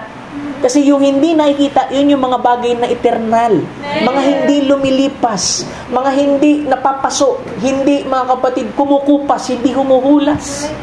Hallelujah. Diba? Kasi sabi doon, yung mga taong tumanggap na ng kanilang gantimpala, dahil wala na silang iba pang hihintayin, dahil lang naghihintay sa kanila, yung hindi kapaitan.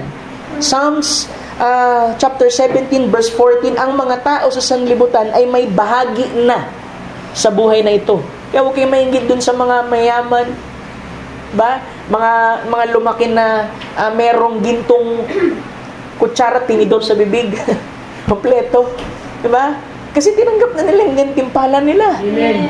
Diba? Hindi ko sinasabi dito na yung mga mayaman, impyerno pala. Hindi. Kasi meron din ng mga mayaman na mga kapatid na kumikilala sa ating Panginoon eh.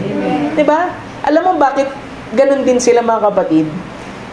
Possible, yung mga nauna sa kanila na mananampalataya na magulang nila o lolo nila naglingkod ng tama sa ating Panginoon. Kaya yung blessing na ipapasa mga kapatid hanggang dun sa mga susunod na henerasyon. Totoo yan mga kapatid. Iniquity nga, bumibisita unto fourth generation, blessing pa kaya? Amen. Kaya sabi ng prophet, yung tithes, pagka yung magulang mo nagta-tithes, alam mo ba yung blessing yan hanggang dun sa kaapu-apu-apuhan mo? Yes. Hallelujah. Kaya merong mga tao, huwag tayong magtaka. Bakit Bakit meron dito sa message mga kapatid na mga talagang pinagpala din talaga mga kapatid? Kasi namuhunan mga kapatid, ibig ko sabihin, naging tapat yung mga naunang mga magulang nila sa Panginoon. Amen. Kaya binalik din ng 7 ulit mga kapatid sa kanila yung katapatan. Diba? Pastor, ako, tapat din naman ako. Maghintay ka lang. May ibang paraan ng pag-bless ang ating Panginoon. Hindi naman lahat material eh. Diba, sabi ko nga, yung malusog ka, wala kang sakit. Kasi maraming tao mga kapatid, mayaman, pero puro may sakit. Diba? Merong mayaman, halos depressed, hindi masaya. Pero ikaw, nasa bubong ka lang, takip mo lang mga kapatid, sabihin natin, marine lang, plywood lang, tapos nakatulog ka pa ng mahimbing. Bakit? Kasi may Diyos ka eh. Diba? Nasa sayo lahat. Mga kapatid, kasi nandyan ang ating Panginoon. Diba? Yung mga tao, may bahagi na sila sa buhay na to. Pero yung bahagi mo, diba? Alala ko na naman sinabi ng prophet, nung nakita niya sila Oral Roberts, sila Billy Graham, may pinto na gawa sa ginto. Sabi niya, itong mga minister na to, mga na-inspire to sa ilalim ng ministry ko eh. Pinagpala sila. Sabi ng prophet, ang hypocrite ko naman kung parang hindi ako mag-self-pity. Siguro hindi ako mabuting katiwala. Sabi niya, siguro hindi ako good steward. Pero sabi lang ng Panginoon, alam mo, but I am your portion. Amen. May bahagi sila, pero ako ang bahagi mo. Amen. May bahagi silang tinanggap nila yung reward nila, pero ang reward mo ay ako. Dahil ako ang bahagi mo. Wala ka man ng mga bagay na material. Wala ka man ng mga bagay na merong madalas na parang kinainggit mo sa iba. Pero sabi ng Panginoon, ako ang bahagi mo. Amen. Hindi nila ako bahagi, ako ang bahagi mo. Hallelujah. Yung mga minister, mga kapatid, dun po sa Old Testament, yung mga Levites, alam mo, sila lang yung walang manang lupa. Kasi dinivide yun 12 mga kapatid. Dahil nga, yung kay Joseph, si Manasseh, tsaka Ephraim. Yung pong Levites, sila'y kinonsecrate mga kapatid bilang mga temple ministers. Sabi doon, meron silang mana sa ating Panginoon. Sabi doon, ang mana nila, offering. Ang second mana nila mga kapatid, yung priesthood. Yung pangatlo nila mga kapatid, yung tithes. At yung kanilang bahaging pang-apat, anong sabi? Ang Panginoon ang siyang bahagi ng mga Levita. Amen. Minsan naglalakad ako sa isang footbridge. Tapos nagbabasa ako mga kapatid. Binabasa ko yung Book of Joshua. So naglalakad ako, ba't kaya parang, sabi ko, nagtatrabaho, pero parang hanggang dun lang talaga. Pero nung nabasa ko yung scripture, sabi dun, apat yung mana ng mga Levita. Levite is a minister. Manggagawa. At ang manggagawa, sabi natin, hindi man sila nasa marangyang buhay, pero ang mana nila, their inheritance, is the Lord. Amen. Ang Panginoon. Kaya habang naglalakad ako, maluha-luha ako mga kapatid. Sabi ko, wala ko nung mga kagaya ng mga ganto-ganto. Kasi minsan minimeasure natin eh. Diba? Lingkod naman ako sa Panginoon, ganito. Kamag-alala. Sila tinanggap na nila yung bahagi nila. Tinanggap na nila yung reward nila. Pero ikaw, ang bahagi mo ang ating Panginoong Jesucristo. Sabi doon, ngunit sa iba, ang kalagayan ng isang Kristiyano, ang mga panalangin ng isang Kristiyano ay hindi isang paraan upang makamit ang pabor o ang biyaya ng Diyos. Diba, inisip natin, pag nanalangin tayo, makakakuha tayo ng favor sa ating Panginoon na biyaya. Actually, tapos na. Kaya ka na nanalangin kasi nasa iyo ang pabor ng Diyos at ang biyaya ng Panginoon. Amen. Kaya sabi doon, ngunit kung ang mga ito'y magmumula sa tamang simulain at tungo sa tamang layunin, ito ay kalugod-lugod sa Kanya. Yung tinuturo niya yung panalangin. Kaya nga kailangan yung motive tsaka yung manner of prayer. At ginagantimpalaan na ngayon, hindi sinabing future, sabi ay ginagantimpalaan na ngayon ng mga tanda ng Kanyang pag-ibig. Amen. Kayo nakakaalam niyan kung ano yung mga tanda ng pag-ibig ng Panginoon sa inyo. Diba, sa lahat ng patutuo nyo, tanda ng pag-ibig ng Panginoon yan. At sa araw na yun na darating, ay hayagan niyang kikilalanin ang mga ito, yung mga anak niya, sabi. Diba? Hindi tayo nanalangin para makuha tayo ng pabor o biyaya sa Panginoon, pero nandoon na yung pabor tsaka yung biyaya. Pero kung yung panalangin, ang sabi, magmumula sa tamang pamamaraan, simulain at tungo sa tamang layunin, ito ang kalugod-lugod sa Kanya. Yun ang panalangin na kalugod-lugod sa Kanya. At ginagantimpalaan na ngayon na mga tanda ng Kanyang pag-ibig. Yung sabi nga dun yung stormy clouds at yung mga, yung sinabi ng message, yung mga pangit na experience natin ay hindi tanda ng disapproval ng Panginoon. Hindi rin naman yung tahimik na batis, tubig at lahat ay tanda ng approval ng Panginoon. Ang sabi doon, ang tanda ng approval ng Panginoon ay doon lamang sa Kanyang mga minamahal. At ang sabi doon ay paano natin magagawang mahalin siya pabalik doon sa pag-ibig na yun ay binibigay sa atin. Sabi niya ay ikandak mo ang sarili mo na merong galak sa gitna ng mga pagsubok. Minsan yung attitude lang talaga natin, mga kapatid. Diba? Kahit yung prayer mo, kung hindi rin tama yung right mental attitude mo, mga kapatid, hindi rin yan makaabot sa ating Panginoon. Kaya nga, sinisikap natin, balikan, mag-inventaryo tayo, mga kapatid, patungkol sa ating mga panalangin. Sabi niya pa, Matthew chapter 6:7, bababa na tayo. Sabi niya, and when ye pray, use not vain repetitions as heathen do, for they think that they shall be heard for their much speaking. Ito yung sinasabi kanina, dun sa Ecclesiastes, sinasabi ko na much speaking, salita ng salita, paulit-ulit ng mga salita, mga kapatid, na inakala nila, dahil paulit-ulit sila, ay mas didinggin sila ng ating Panginoon. Pero minsan, alam mo, kahit nga yung short prayer, nagaling dun sa puso na merong tamang inspirasyon, dinidinig ng Panginoon. Ang ayaw niya lang dito, mga kapatid, yung vain lip labor. Yung walang kabuluhang pagpapagal sa mga labi, ang sabi. Na, alam mo nga si David, ilang beses niyang sinabi yung, teach me thy statutes Diba? Sa Biblia, pero hindi yan paulit-ulit. Si Lord Jesus Christ mismo, ilang beses niyang hiniling, mga kapatid, sa Ama na tanggalin sa Kanya yung saro. Pero prayer pa rin yun. Hindi siya nag-ulit ng salita dun, mga kapatid. Pero he is in the state of prayer.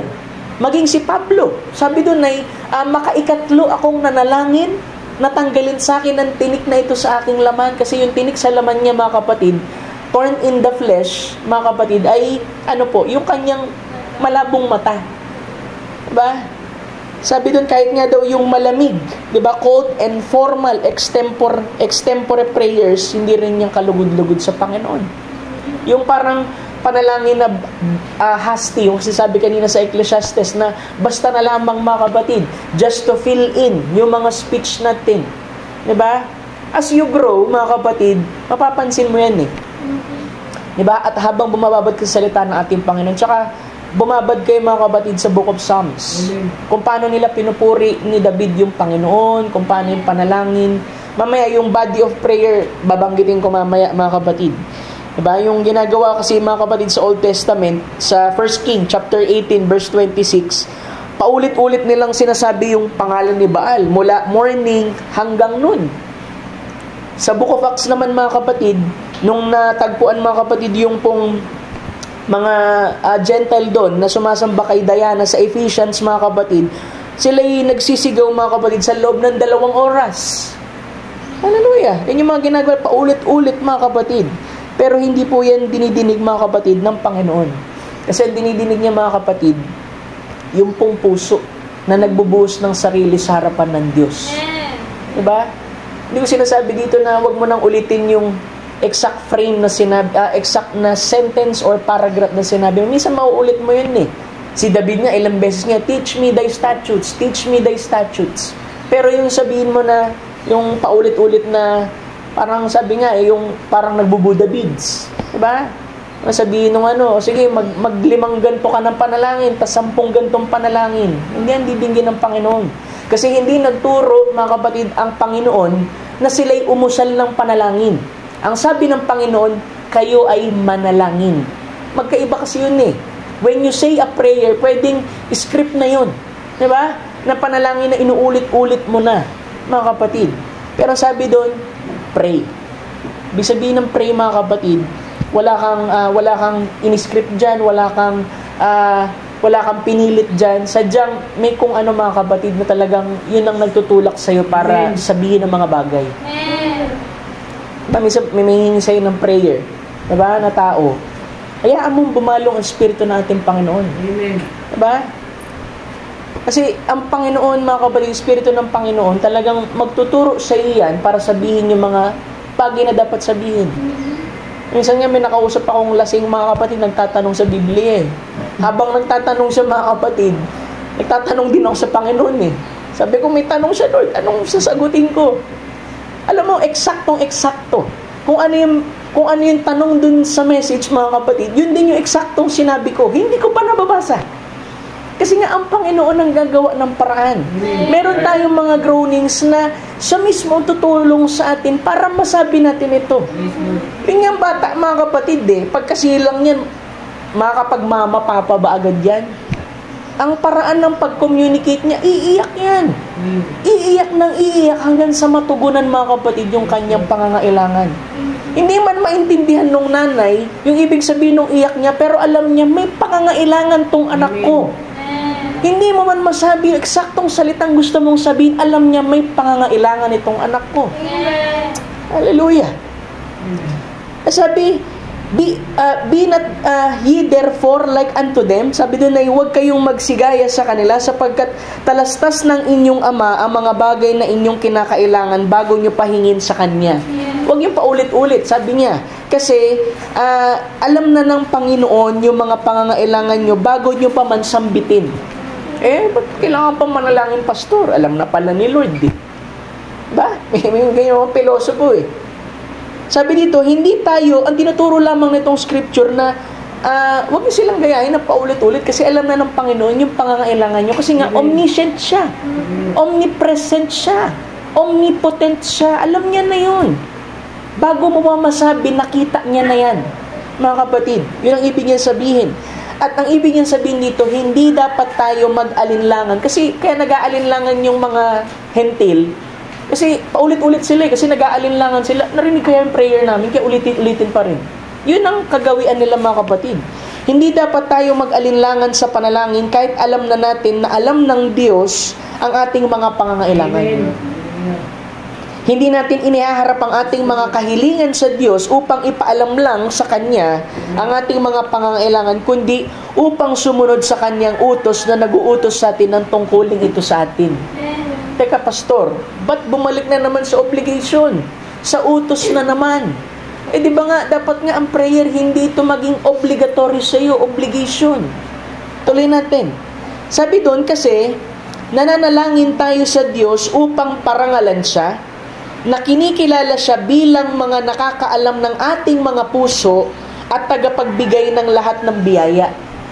Yan yung una. Wino-worship natin siya. Sabi doon, bukod dito, ang panalangin ay isang paraan.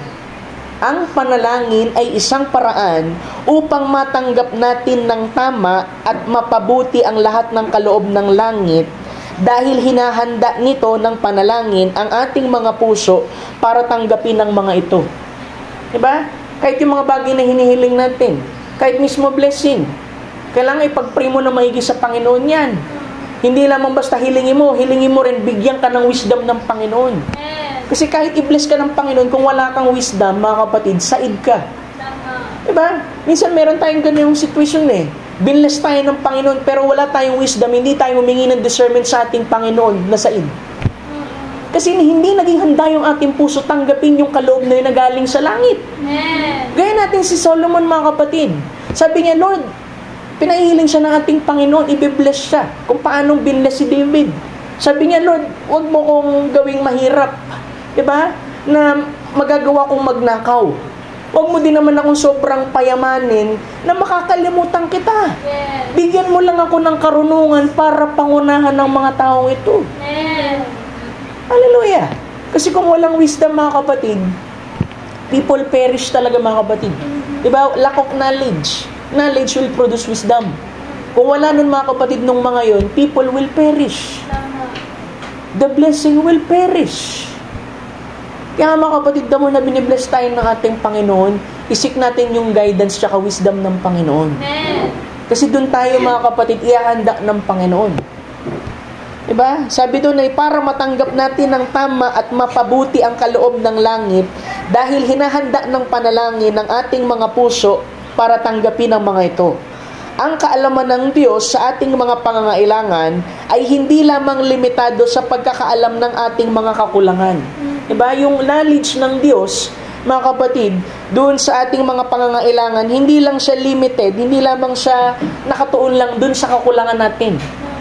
Ang sabi doon, ipinapahiwatig lang yan na malalim ang pagmamalasakit, mga kapatid, ng Diyos sa ating kapakanan at hangarin din niya na maibigay para sa atin at matugunan ang lahat ng ating mga pangangailangan. Amen. Hindi lamang basta mapunan lang yung kakulangan. Pero ang Diyos, mga kapatid, kung ano yung makakabuti sa'yo. Yes, Lord. Hindi yung makakasama sa'yo. Amen. Kasi minsan, mga kapatid, pag wala tayong wisdom na nalangin tayo, pwede tayong humingi ng bagay, mga kapatid, tapos ikakapahamak pala natin. Tama. Right. Kaya dahil anak ka ng Diyos, dahil nagmamalasakit siya sa'yo, hindi niya napapaintulot kasi alam niya masasaktan ka. Pwede kang malayo sa Kanya. Mga kapatid, minsan masakit eh. Kasi minsan may motive ka naman eh. Lord, motive ko naman para sa ganito lahat. Pero alam mo, mga kapatid, hindi tinitingnan ng Diyos, mga kapatid, kung ano yung mga bagay na magagawa natin para sa Kanya. Ang tinitingnan niya kung nagagawa ba natin yung kalooban niya. Amen. Yun ang nagmamatter sa Panginoon. Yes. Sabi doon, obedience is better than sacrifice. Amen. Hindi ko sinasabing hindi mahalaga yung sacrifice. Kasi every service, meron talagang sacrifice eh. Amen. Pero mas mainam ang pagsunod kaysa sa pagsasakripisyo. Amen. Mga kapatid. Kasi sabi doon, tayo ay naglilingkod according to His will. Diba? At His command, at His will, mga kapatid. Bakit, Pastor? Kasi 1 John, chapter 5, sabi niya, this is the confidence that we have in Him, that if we ask anything according to His will, He heareth us. Amen. Sabi doon, at ito ang nasa ating pagkakatiwala sa Kanya, confidence, na kung tayo'y humingi ng anumang bagay ayon sa Kanyang kalooban, ay dinidinig tayo niya. Amen. Diba? Kasi unang-unang, mga kapatid, para malaman mo yung kalooban ng Panginoon, walang paraan para malaman mo yung kalooban ng Diyos, maliban sa salita ng Panginoon. Amen. Sabi ng message, the name of the Word is Jesus, and the will of God is the Word. Yun ang kalooban ng Diyos. Kasi inisip natin, walang kalooban ng Panginoon, Pastor eh. Di ko talaga alam eh. Magbasa ka ng Biblia. Malalaman mo yung kalooban ng Panginoon sa'yo. Diba? Hindi man sa paraan na parang propeta na iahayag sa'yo ng Panginoon, pero mangungusap ang Panginoon sa'yo. Amen. Kasi ang Panginoon, hindi naman siya yung isang bagsakan lang. Sa'yo yung Diyos na little by little pag nagre-reveal sa atin. Kahit nga paggawa sa buhay natin, little by little. Kaya kailangan, yung prayer din, mga kapatid, hindi rin mapatid. Ano ba yung tamang prayer, Pastor? Talagang walang patid. Ito yung tamang prayer, mga kapatid. Kahit nakaupo ka, kahit naglalakad ka, kahit saan kang napupunta, kung ang isip, mga kapatid, at ang puso mo ay patuloy na nagko-commune sa ating Panginoon, that's prayer. Amen. Hindi yung parang nanalangin ka ng alas 9, alas 12, alas 3, tapos yung isip mo wala na. Ang tunay na totoong pray without ceasing ay yung nanalangin ka pero ang isip mo nasa Panginoon pa din. Amen.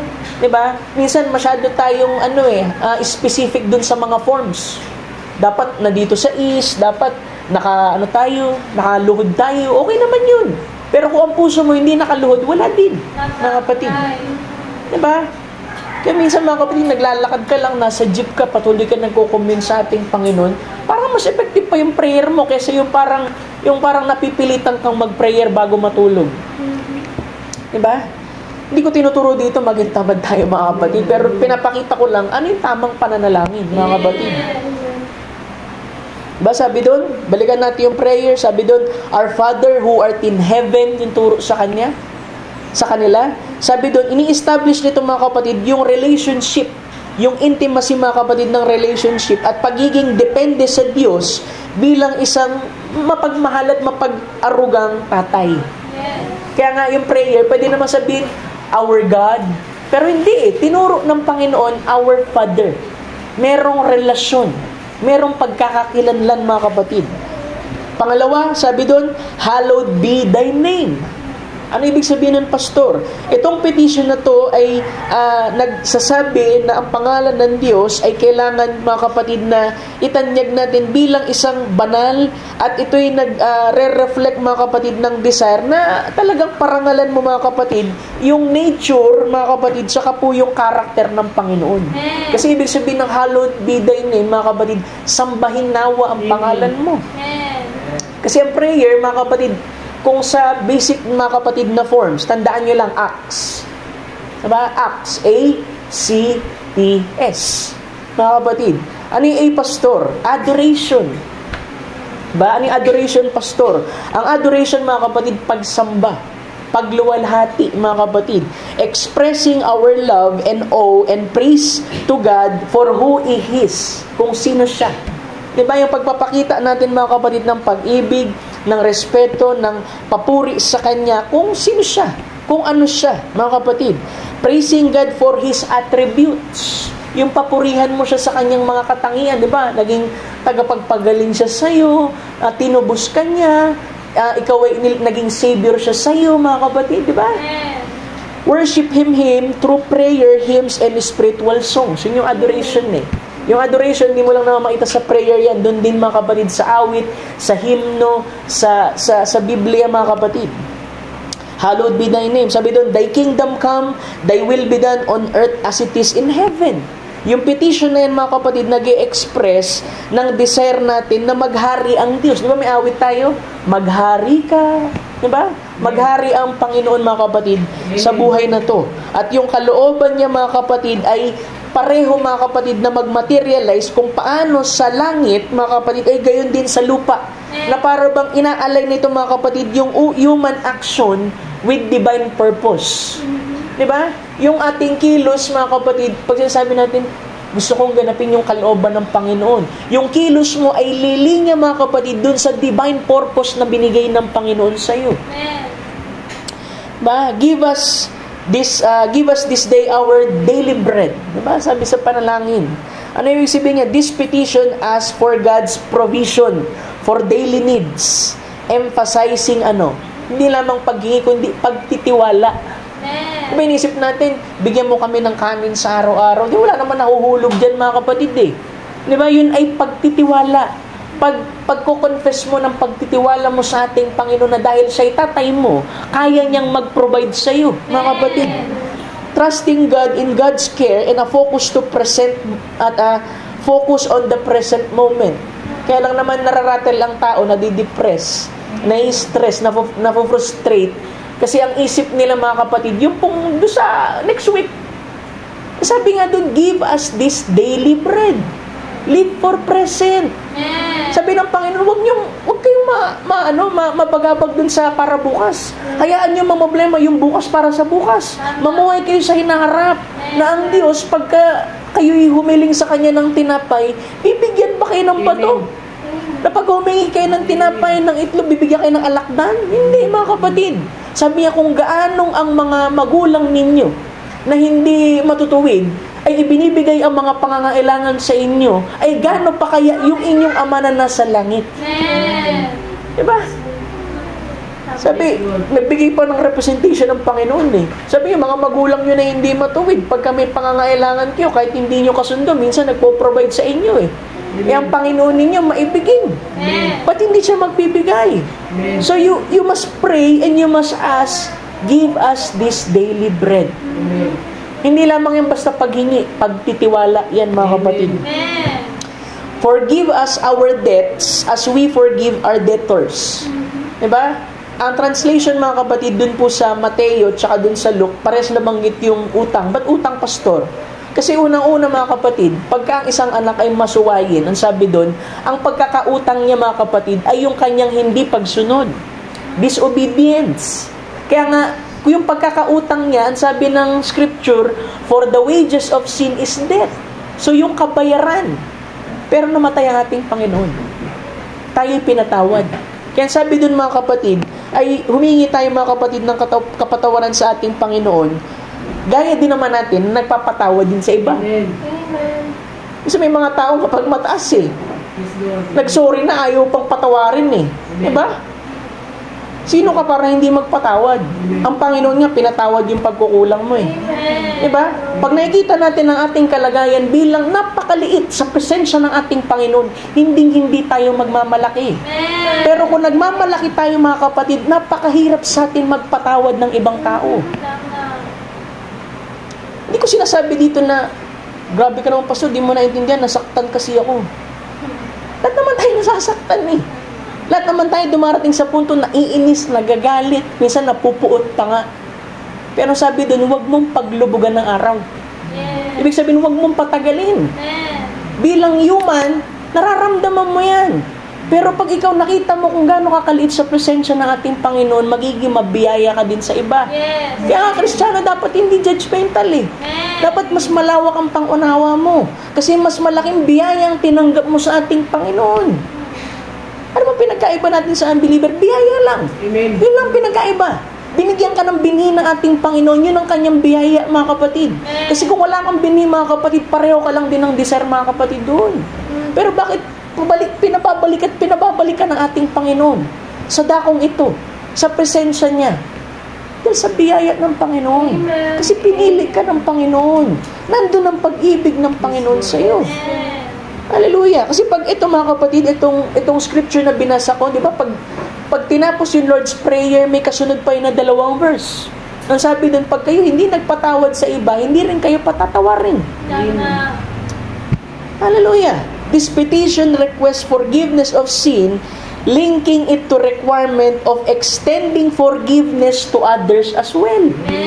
Yung pagpapatawad natin, yung pagpapakita, paglalarawan ng tayo rin mismo nag-i-extend ng pagpapatawad sa iba.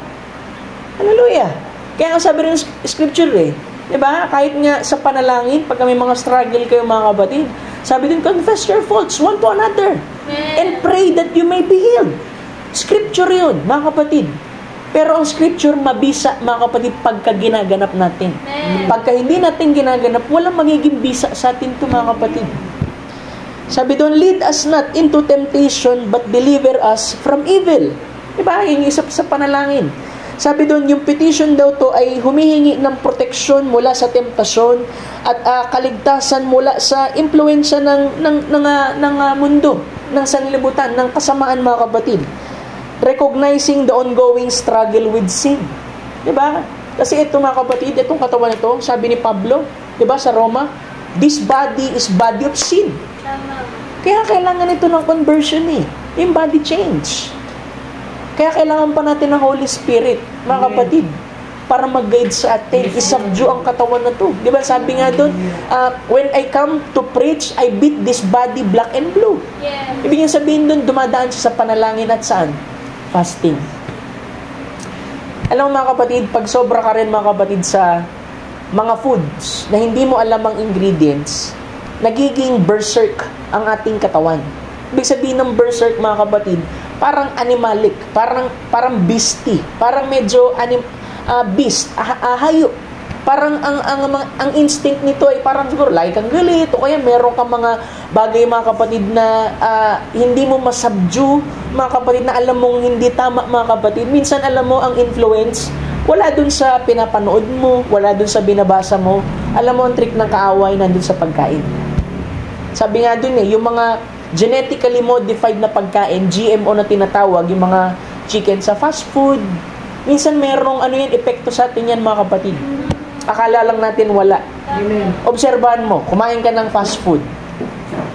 Obserbahan mo lang, kumain ka ng fast food, tapos i-obserbahan mo yung sarili mo, yung mood mo, bigla nag-iiba. Amen. Sa worst side, mga kapatid, hindi ko sinasabi dito, wag na kayo mag-fast food. Siguro, minimal, siguro. Pero ngayon, alam nyo na yung trick ng kaaway. Sabi doon, ano ba yung ibig sabihin ng overcome? Overcome is to know the tricks of the enemy. Minsan, doon tayo nag-fail, mga kapatid, sa kinakain din natin. Kasi hindi natin alam talaga yung totoong ingredients niyan eh. Kasi tricky ang kaaway, mga kapatid. Tricky ang kaaway. Kaya kailangan, may prayer ka na, Lord, lead us not into temptation, but deliver us from evil. Ilayo mo kami, Panginoon. Yung huli, sabi doon ay, this concluding doxology, yung for thine is the kingdom and thy power and glory forever. Diba? Sapagkat sa iyo ang kaharian, ang kapangyarihan, kalawalatian, magpakailanman. Ito'y pagpapakita, mga kapatid, ng pag-acknowledge dun sa ultimate authority, power, and glory. Kaya, ine-express mo ito through praise and affirmation sa ating Panginoon. So, tatandaan natin, mga kapatid, una, acts, di ba, yung A, adoration, yung C, alam na natin yan, confession. Ang panalangin, mga kapatid, lalo na pagka-opening prayer, mga kapatid, sa congregational, mga kapatid, service ng church, hindi mawawala tong apat na itong, mga kapatid. Amen. Adoration, pagsamba sa ating Panginoon. Confession. Bakit may confession, pastor? Na ipagpipray mo yung mga kapatid mo rin na maaaring may pagkukulang. Kaya nga, ang prayer mo lagi, Lord, kung ano man ang pagkukulang namin, patawarin mo kami. Kasi, ang sabi doon, if we regard iniquity in our heart, kung meron tayong iniipit sa ating puso, God will not hear our prayer. Diba? It's a matter of confession, mga kapatid. Diba? Huwag na nating, alam mo yun, parang pabigatin pa yung ating puso. Diba? Pakawalan na natin. Hingin natin tawad sa Panginoon kasi ang Panginoon tapat siya, mga kapatid, na patatawarin tayo, lilinisan tayo sa lahat ng ating mga kalikuan. Diba? Confession, acknowledge and repent for your sins. Admit specific sins. Yung mga tao nga sa New Testament, mga kapatid, pagka binabaptize sila, alam mo, sinisigaw pa nga yung mga pagkakamali bago i-baptize mga kapatid. Diba? Asking God to search our heart and reveal sin. Diba?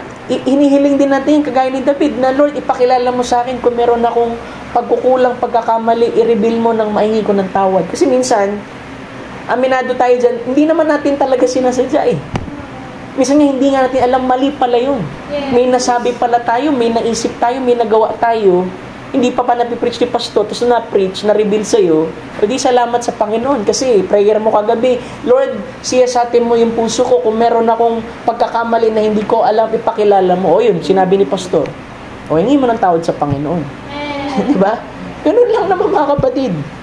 Amen. Thanksgiving. Pasasalamat. Diba? To express your gratitude for all the Lord has done for you. Diba? Kasama, mga kapatid, yung pasasalamat sa lahat ng ginawa ng Panginoon sa iyo. Thank Him for the spiritual blessing and physical provision. Amen. Kaya sa Thanksgiving, nagpapasalamat tayo sa mga ginawang mabuti ng Panginoon tsaka yung sa Kanya mga provision. Pasalamatan mo rin siya sa mga tinugon na panalangin, sa wisdom, tsaka yung guidance. Kasama yan, mga kapatid. Pangapat, di ba, Acts A, C, Thanksgiving C, yung supplication. Yung sasabi ko kanina, anong pinagkaiba ng petition tsaka supplication. Ang supplication, more on general. More on humble yung paghingi mo yan, mga kapatid, sa Panginoon, yung mga bagay, mga kapatid, sa panalangin mo. Diba? Sabi doon, yung petition, prayer is a direct request to God. Yun yung petition, mga kapatid. Asking for a specific need or desire to be fulfilled. Diba? Yung tono niyan, diretso, confident focus sa specific na request. Parang ganito, Lord, bigyan mo naman ako ng trabaho para magamit ko yung mga skills ko at talents ko. That's petition.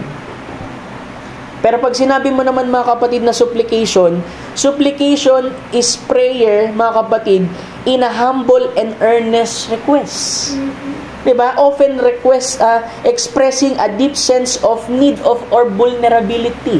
Diba, pagpapakita ng pangangailangan mo, pagpapakita talaga na kulang ka, hindi mo talaga kaya. Yun yung supplication, mga kapatid. Kaya lagi sasabi, with supplication, with thanksgiving. Kasi yung tamang attitude, mga kapatid. Ang tono, humble, earnest, may sense of desperation or need, yan ang supplication. Paano yun? Parang, Lord, I am desperate need of your help. Please hear my plea and guide me through this difficult time. O diba, general supplication yun, mga kapatid. Petition, hiling, hinihingi, kahilingan.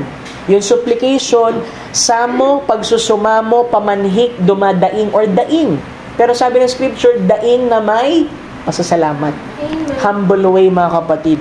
So kaya yung pinili ko yung apat na yon, yung acts, diba? Supplication, humbly bring your request before God. Hindi yung, Lord, bigyan mo nga ito. Bigyan mo prayer, mga kapatid. Diba, pagka ikaw humihingi, siyempre ikaw yun nandun sa posisyon ng pagpapakumbaba sa Panginoon. Amen. Diba? Saka kung supplication, hinahanap mo talaga, mga kapatid, yung guidance ng Panginoon. Seek God's guidance on your decisions. Amen. Supplication yun eh. Lord, i-guide mo ako sa ganito. Bigyan mo ako wisdom. Bigyan mo ako discernment. Ba, ask Him to meet your needs and your needs of others and the needs of others. Yung supplication, mga kapatid, hindi lang yan nakatuon sa'yo.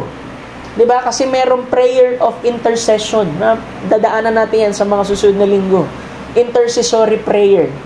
Gusto ko nga dito magkaroon ng prayer warrior, mga kapatid eh. Diba? Napakalaking bagay, mga kapatid, yung meron talagang nananalangin consecrated para sa church, maliban sa pastor. Kasi merong account sa Biblia na wala siyang ginawa, mga kapatid, kundi manalangin lang para dun sa iglesyang yun. At yun ay gift ng Panginoon para sa kanya. Sabi ng message, merong mga inordain na tao na binigyan ng sapat na burden para lang talaga manalangin para sa iba. And sometimes, sabi doon, when we pray para sa iba, tayo ang tinutugon ang panalangin. Alam niyo ba yun? Pag tayo nananalangin sa iba, tayo ang mabilis na tinutugon ng Panginoon. Why? Kasi you are praying or intercession, mga kapatid. Nag-i-intercede ka para sa iba. Bakit? Hindi ka selfish, mga kapatid. Kaya God will grant the desires of your heart na according sa kanyang kalooban. So ask Him to meet your needs, hindi yung wants. Diba? Bonus na lang kung ibigay ng Panginoon yung wants mo. Kung hindi makakasama sa'yo. Pero tutusin, ibibigay lang ng Panginoon yung kailangan lang natin. Amen. Ask Him to meet your needs and the needs of others, mga kapatid. So, alalahanin niyo yun, yung 4 acts. Adoration, confession, thanksgiving, tsaka po, supplication. So, syempre, pagka-opening prayer, ganun din. Mga kapatid, hindi mawawala tong 4 na ito. Diba, hindi naman natin hinihiling. Sobrang haba, kailangan, mga kapatid, eksakto dun, mga kapatid, dun sa hinihingi. Pastor, paano pag pwede bang mauna ganito? Unang-una dyan, adoration, mga kapatid.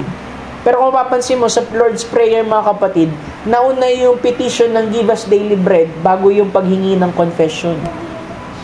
Pero pwede mong pagpalitin yun, mga kapatid. Kasi unang-una, sabi nga, if I regard iniquity in my heart, God will not hear my prayer. Amen. Kasi ang Lord's Prayer, mga kapatid, kung titingnan mo, yung form ng prayer ng Lord's Prayer, halos kapareho ng mga prayer sa Psalms.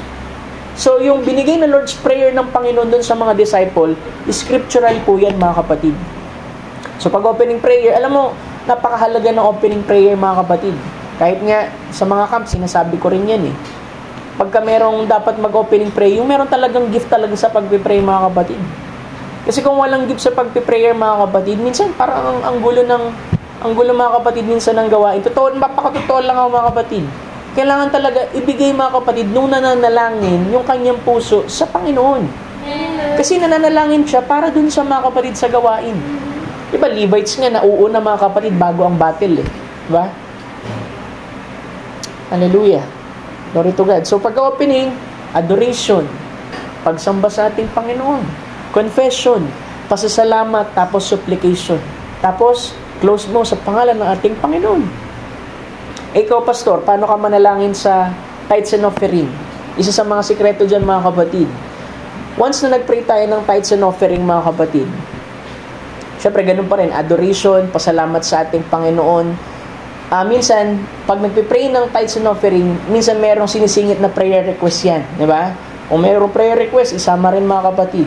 Pagkatapos, mga kapatid, ang prayer, mga kapatid, sa tithes and offering, mga kapatid, i-bless ito ng Panginoon, ibalik yung financial blessing, material, emotional, spiritual doon sa nagkaloob. Meron pa sinabi sa Malakay, ano pa yung sinabi? Diyos, hawiin mo yung mga mananakmal doon sa buhay ng tao. Lagi, mga kapatid, pag nag-pray ako ng tithes tsaka offering, mga kapatid, personal ko, mga kapatid, sinasabi ko yon, Lord, hawiin mo yung mga mananakmal sa buhay ng taong ito. Kasi syempre, mga kapatid, yun nga yung prayer kanina, di ba? Lead us not into temptation and deliver us from evil. Kasi ang tithes, mga kapatid, sabi dun, di ba, merong mananakmal. So, isa yung sa sinasama, mga kapatid. So, Lord, hawiin mo po yung mananakmal sa buhay na ito. Tulungan mo siya, Lord, na lumakad sa kalooban mo. At personal ko to, mga kapatid, na pagka ako kumukuha, di ba? Pwede nyo rin namang gawin yun, mga kapatid. Pag ginawakan ko yung, mga kapatid, yung envelope na yun, mga kapatid, yung pangalan ng tao, kaya nga, like ko sabi, ilagay yung name. Diba? Pangalan ng tao, ano yung ang pinagpipray ko, kung ano yung kalooban ng Panginoon dun sa tao, hawiin yung mananakmal dun sa buhay ng tao, pagalingin siya kung meron siyang karamdaman, patuloy siyang lumakad ayon sa kalooban ng Panginoon, magkaroon ng preeminence ang salita ng Panginoon sa kanya, ano man ang kanya mga panalangin, ipagkaloob mo po, Panginoon. Hindi lamang siya, kundi ingatan mo pati mga mahal niya sa buhay. Kasama yung pagbalik sa blessing. Diba? So, isa yan mga kapatid sa mga bagay na pwede nating isama kung magpipray tayo mga kapatid regarding dun sa tithes and offering. Kasi kailangan nating pag na-post to mga kapatid, pwede nyo i-review para at least ma-refresh tayo mga kapatid kung paano yung tamang hindi to legalistang paraan mga kapatid, kundi maunawaan ninyo mga kapatid yung pong paraan mga kapatid at yung tamang posture ng ating puso't manner ng pananalangin sa ating Panginoon. Diba?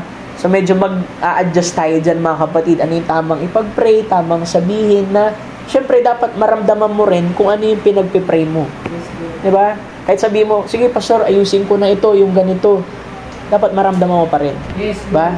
Napakahalaga ng prayer mga kapatid.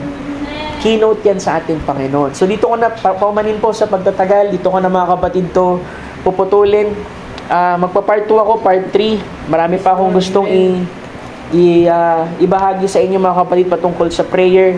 Actually, hindi na nga ako nag-quote mga kapatid, pero napakarami patungkol mga kapatid sa prayer. So, tulungan tayo ng ating Panginoon na maibahagi pa ang ilan. Tayo po'y tatayo mga kapatid bago tayo manalangin sa ating Panginoon.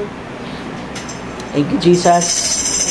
Babalikan natin yung ilang mga bagay na dapat ipipreach ko pa, pero next Sunday mga kapatid. So awitin natin yung awit na nagsabing sa ating mga panalangin mga kapatid, hindi siya nagkulang mga kapatid sa atin. Awitin natin ang awit na nagsabing hindi ka nagkulang, ikaw lang ang pag-asa ko. Amen.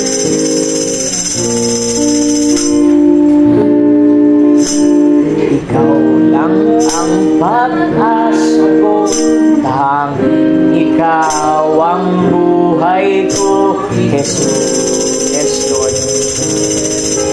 Kahit ako'y may pangamba, basta't ikaw ang kasama, panatag na kahit kailan, kahit kailan,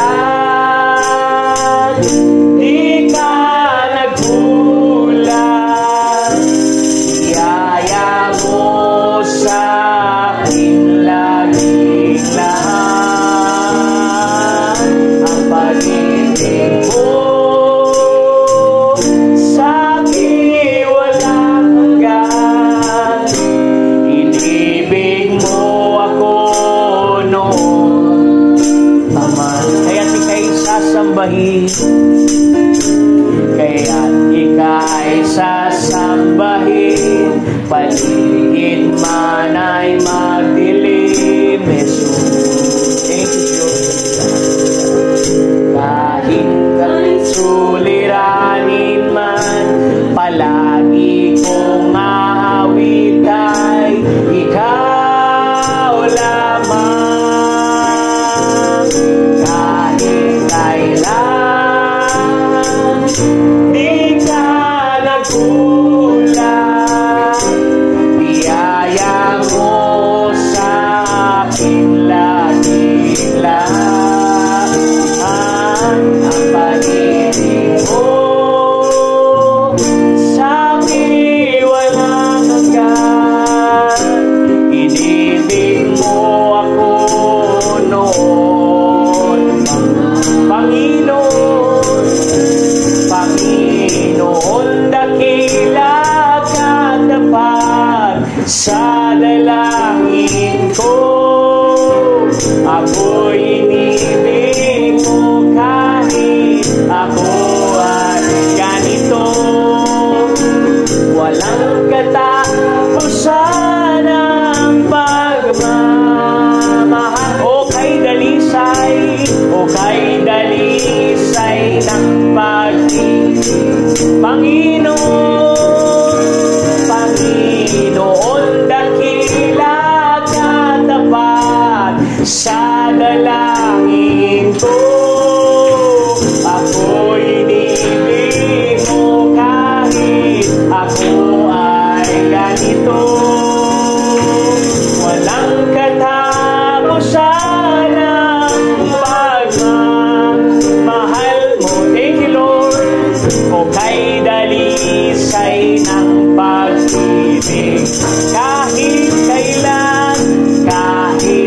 kailan di ka nagkulang. Biyaya mo sa aking laging lahat, ang pag-ibig mo sa akin walang hanggan. Inibig mo ako noon paman sa'yo'y alay, sa'yo'y alay aming buhay. Ikaw, O Diyos, ang aming gabay, sa dalangin awitin.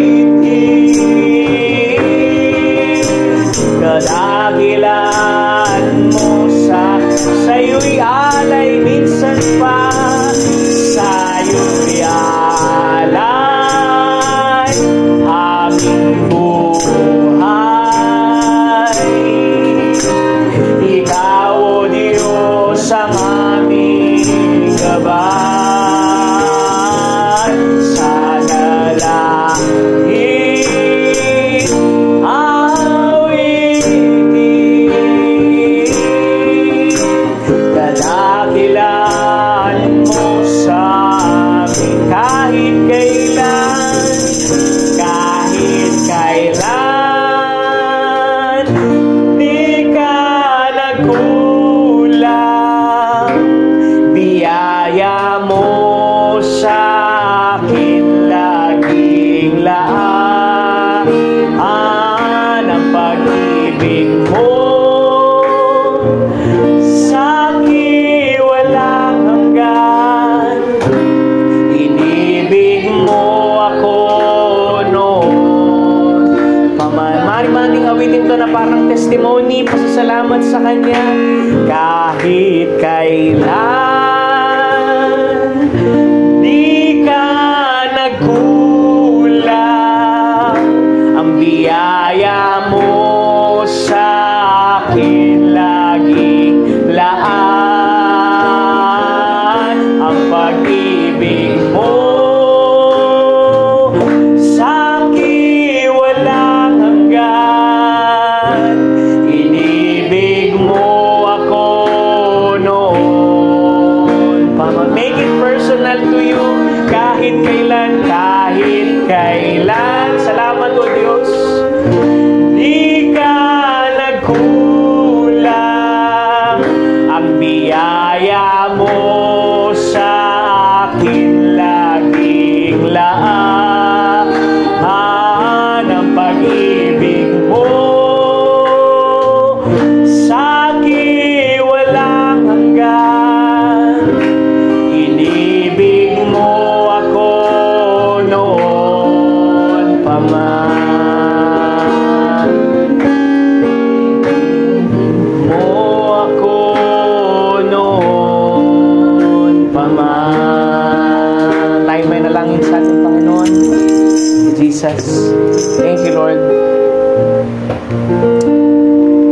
Amang banal na may-ari sa aming buhay. Muli, Lord, maraming salamat, Panginoon, sa muling pangusap mo sa amin, Lord, sa umagang ito na tunay aming balikan, Lord, ang aming uri ng pananalangin, Panginoon, sa iyo. Hindi sa mga salita o ano paman, kundi ang pinaka-motibo't layunin ng aming pananalangin, ang paraan ng aming paglapit ba ay positibo, Panginoon, sa iyo, Diyos na tagapagbigay gantimpala sa mga masigasig na nagsisihanap sa iyo.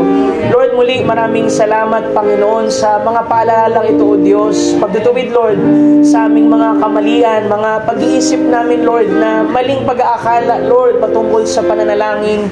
Kundi, O Diyos, narito, Lord, ang iyong mga salita, Lord, na pinapaging malinaw ang lahat upang aming makita ang aming pinakaposisyon sa iyo, Diyos. Kung aming hinihiling ba, Lord, sa aming mga panalangin ay scriptural ba, Lord? Ayon ba yun sa iyong kalooban? Kaya maraming salamat muli, Panginoon. sa mga maikling pag-aaral na ito, Panginoon, sa panalangin, Lord, na itinuro mo, Lord, sa mga apostles. And Lord, continue, Lord, to teach us, Lord, to pray. Tulungan mo, Lord, ang aming mga spirito, mula sa iyong spirito, Lord, na tulungan kami, Lord, na manalangin ng marapat, na mabuo sa amin, Lord, ng isang pananampalataya na habang kami nananalangin ay lumalapit kami, Lord, na may buong tapang at pananalig na ikaw ay tutugon pagkat ikaw ang aming Ama o Diyos. Kami ay mga anak mo, Lord, na humihingi ng pangangailangan sa iyo, na kami, Lord, ay hayag, Lord, ang aming mga kahinaan, ang aming mga pagkukulang.